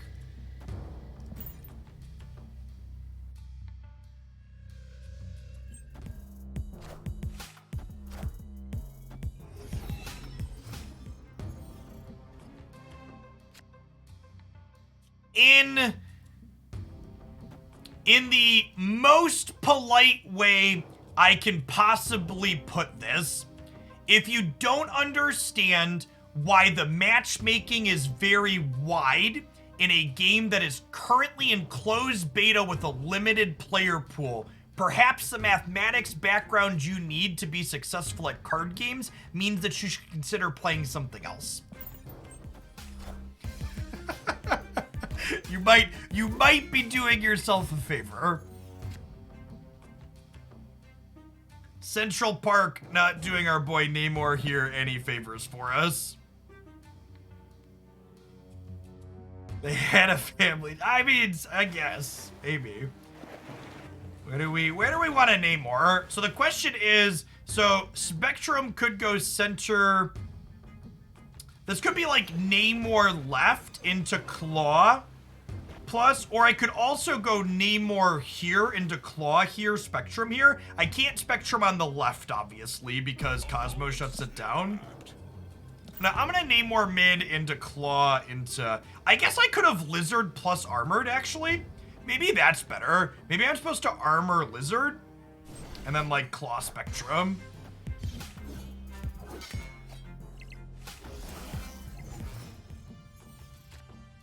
Sir, I literally just beat you. Oh my god, chat!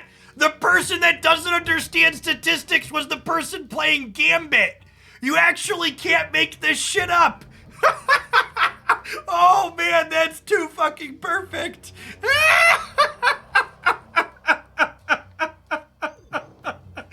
Man, take it full, what a full circle joke. Take a big LOL at people playing Gambit, and they come in here and let you know they're not good at math. Oh man. All right, their bishop's gonna get a little bit bigger. Our Spectrum means we tie left.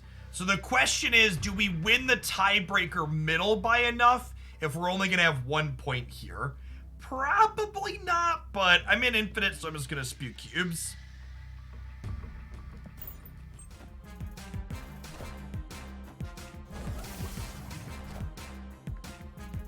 We should win Central Park, but I think we lose the tiebreaker here. Yeah, by a good margin.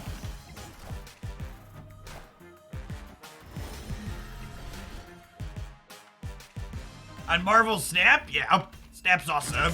Here's 5 reasons why Marvel Snap is awesome. I haven't been this addicted to a new card game in a long time. This game's doing a lot right. You cannot derank from infinite, no. Okay, I think my conclusion on the Spectrum deck is clicking this button. Remember, none of the numbers in that deck are big enough yet. Let's play a couple with the show and tell deck. And someone asked about that. I think I like these cards. Do I want to change anything? Oh, I did get a copy of Leader. Leader's kind of gas in here.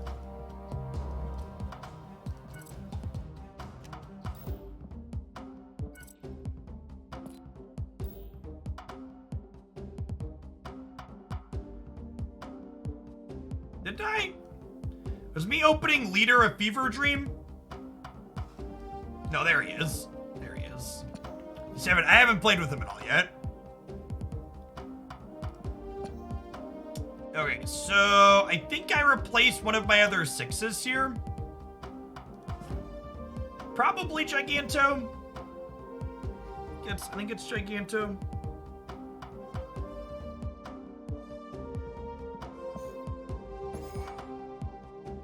Let's try this.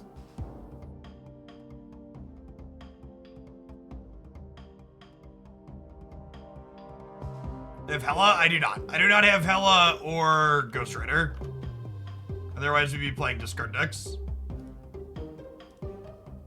Chat, if you're asking me, does Jeff have Sweet X card he hasn't made a highlight video with yet? The answer is no, I don't have it. That's why there hasn't been a video. Anything that defines an archetype, we'll take that archetype for a spin.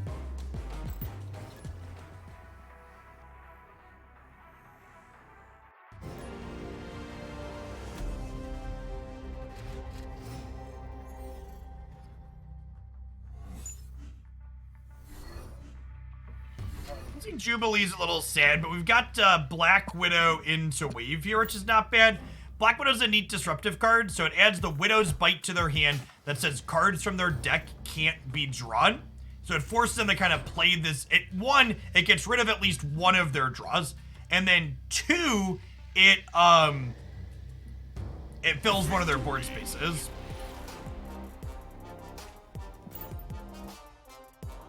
I am not surprised they haven't expanded their launch countries yet. I would wager one, they're trying to fix their booster thing first, and two, I bet they want their Nexus events ready before they expand their countries.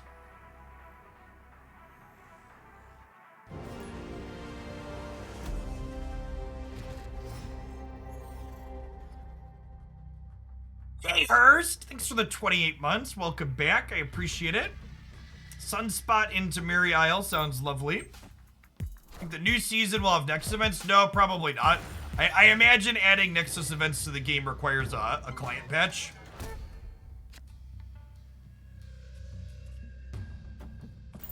Would be my guess.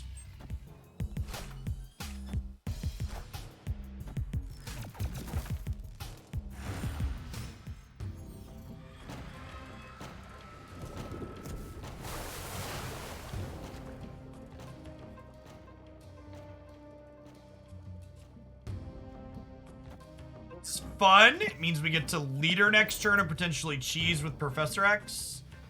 I'm really not a big fan of Professor X cheese, so I think if we have other options, we'll take those other options.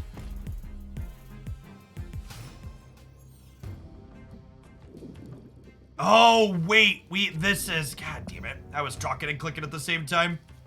All right. Well, we get to Jubilee here at least. We'll get to leader next turn.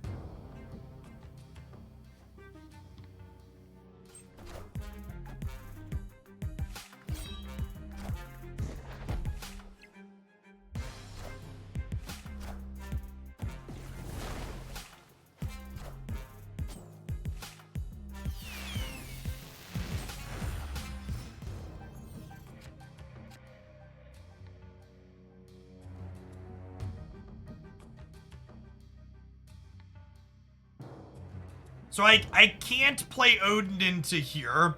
We're kind of locked out of that. Oh, I guess we just leader and then we Odin leader over here, right? Oh, Snap for sure. We've lost Mary Isle, but it feels like we have a good shot to win both of these. Leader copies all cards our opponent plays on each side. So if they play center, we get their center card. If they play here, we get this.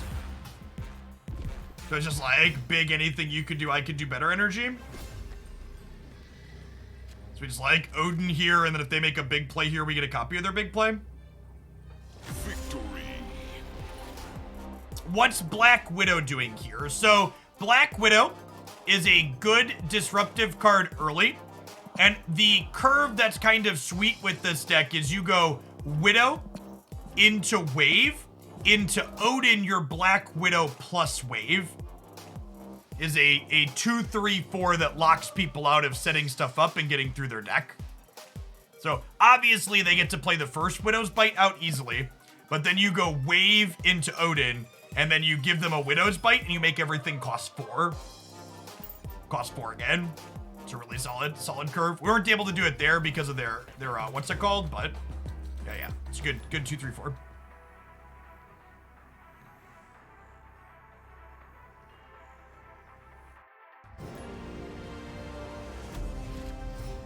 A Zero Repent, thanks for the brand new Prime sub. There's a ton of great people you can send that to every month here on Twitch. Thanks for sending it this way this month and keeping me around. Wouldn't be able to be here without folks like you. No Sunspot, easy pass. Never a Sunspot now? Cards can't be played center. Well, speaking of, we're an Odin away from the combo we just talked about.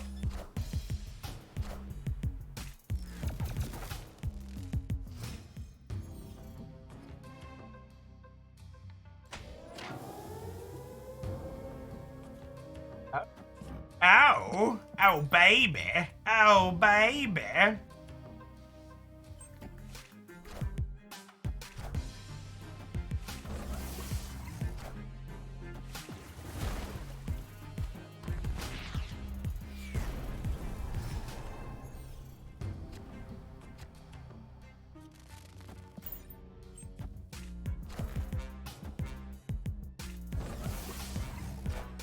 They played Electro off of the wave. Okay, so their hand is a little bit less than good, perhaps. Yeah, this 2, 3, 4 is super, super amazing. Just like, and for my next trick, let's get a copy of whatever they play here. Wave into leader is really gas, because whatever big play they make, you also get to make. Anything you can do, I can do better. Do do do do do do do do do. Do do do do do do do do do do do do do do.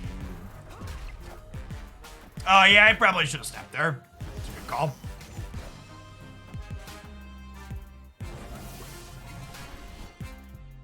We were talking and joking around. Victory.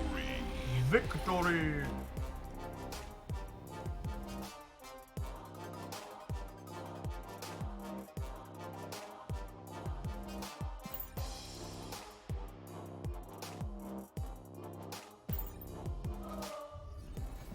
All right, let's do one more with this chat, and I think I'm going to call it an afternoon. Thanks, everybody, for hanging out, especially the folks that came in after Dara's stream there. If you want more Snap content from me, be sure to check out my Snap YouTube channel. I've been posting highlights there 5 or 6 days a week recently. A lot of good stuff. I'm here live, usually 9 a.m. to about 2 or 3 p.m. Central, most days of the week. Gonna be live this weekend, tomorrow as well. I'm gonna be off Monday for the 4th of July in the United States, but most of the rest of the week.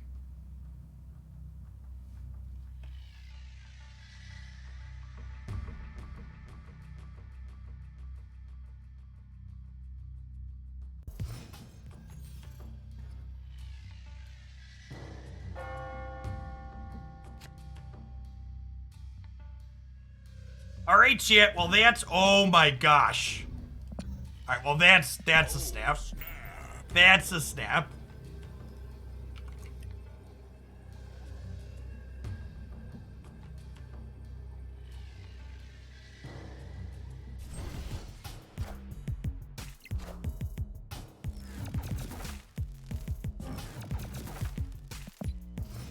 That's so gross.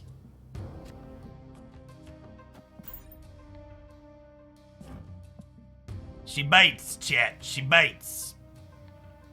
Would you like to fill your game board with useless zero cost cards? Oh, I guess they get to destroy these, right? They're gonna like play these out into the negative zone and then they'll like carnage them or something.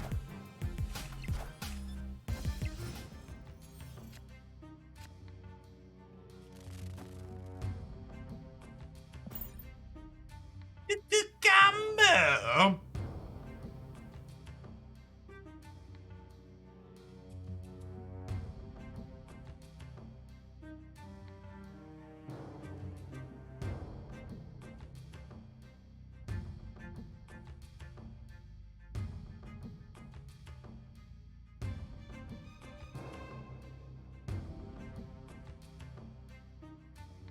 Why not Professor X left then? Yeah, I guess that's fair. I don't know, chat. You wanted me to not put 2 more Widow Bites into their hand and lock them up with it? I don't know. Putting 2 more Widow Bites in their hand sounds like more fun. I don't know what you want from me.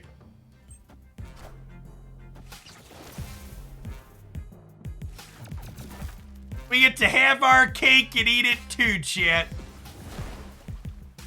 We get to have our cake and eat it too.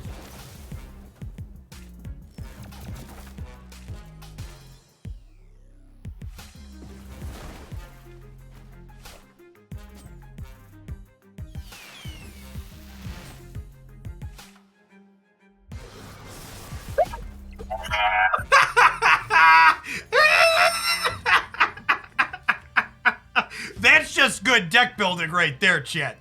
That's just some good deck building right there. But listen, chat. I've been tilted by these greedy people playing Jubilee in their Carnage deck so many times. It is so delicious to see someone get justly punished for playing that awful combo in their self-destroy deck. Like, it's so unreal greedy. That is awesome. That's fantastic. All right, got him. I'm gonna end on that gig because it was fucking hilarious. All right, I'm off. I'll be back tomorrow. I had a deck highlight post with a Craven deck we were brewing on the Snap YouTube channel. Be sure to check that out if you haven't seen it already. I'll be back with Magic the Gathering tomorrow morning to start. We'll be doing a Marvel Snap in the afternoon. Probably start about 11:30 noon Central Time again. Everybody enjoy the rest of your Saturday and your weekend if I don't see you around again soon.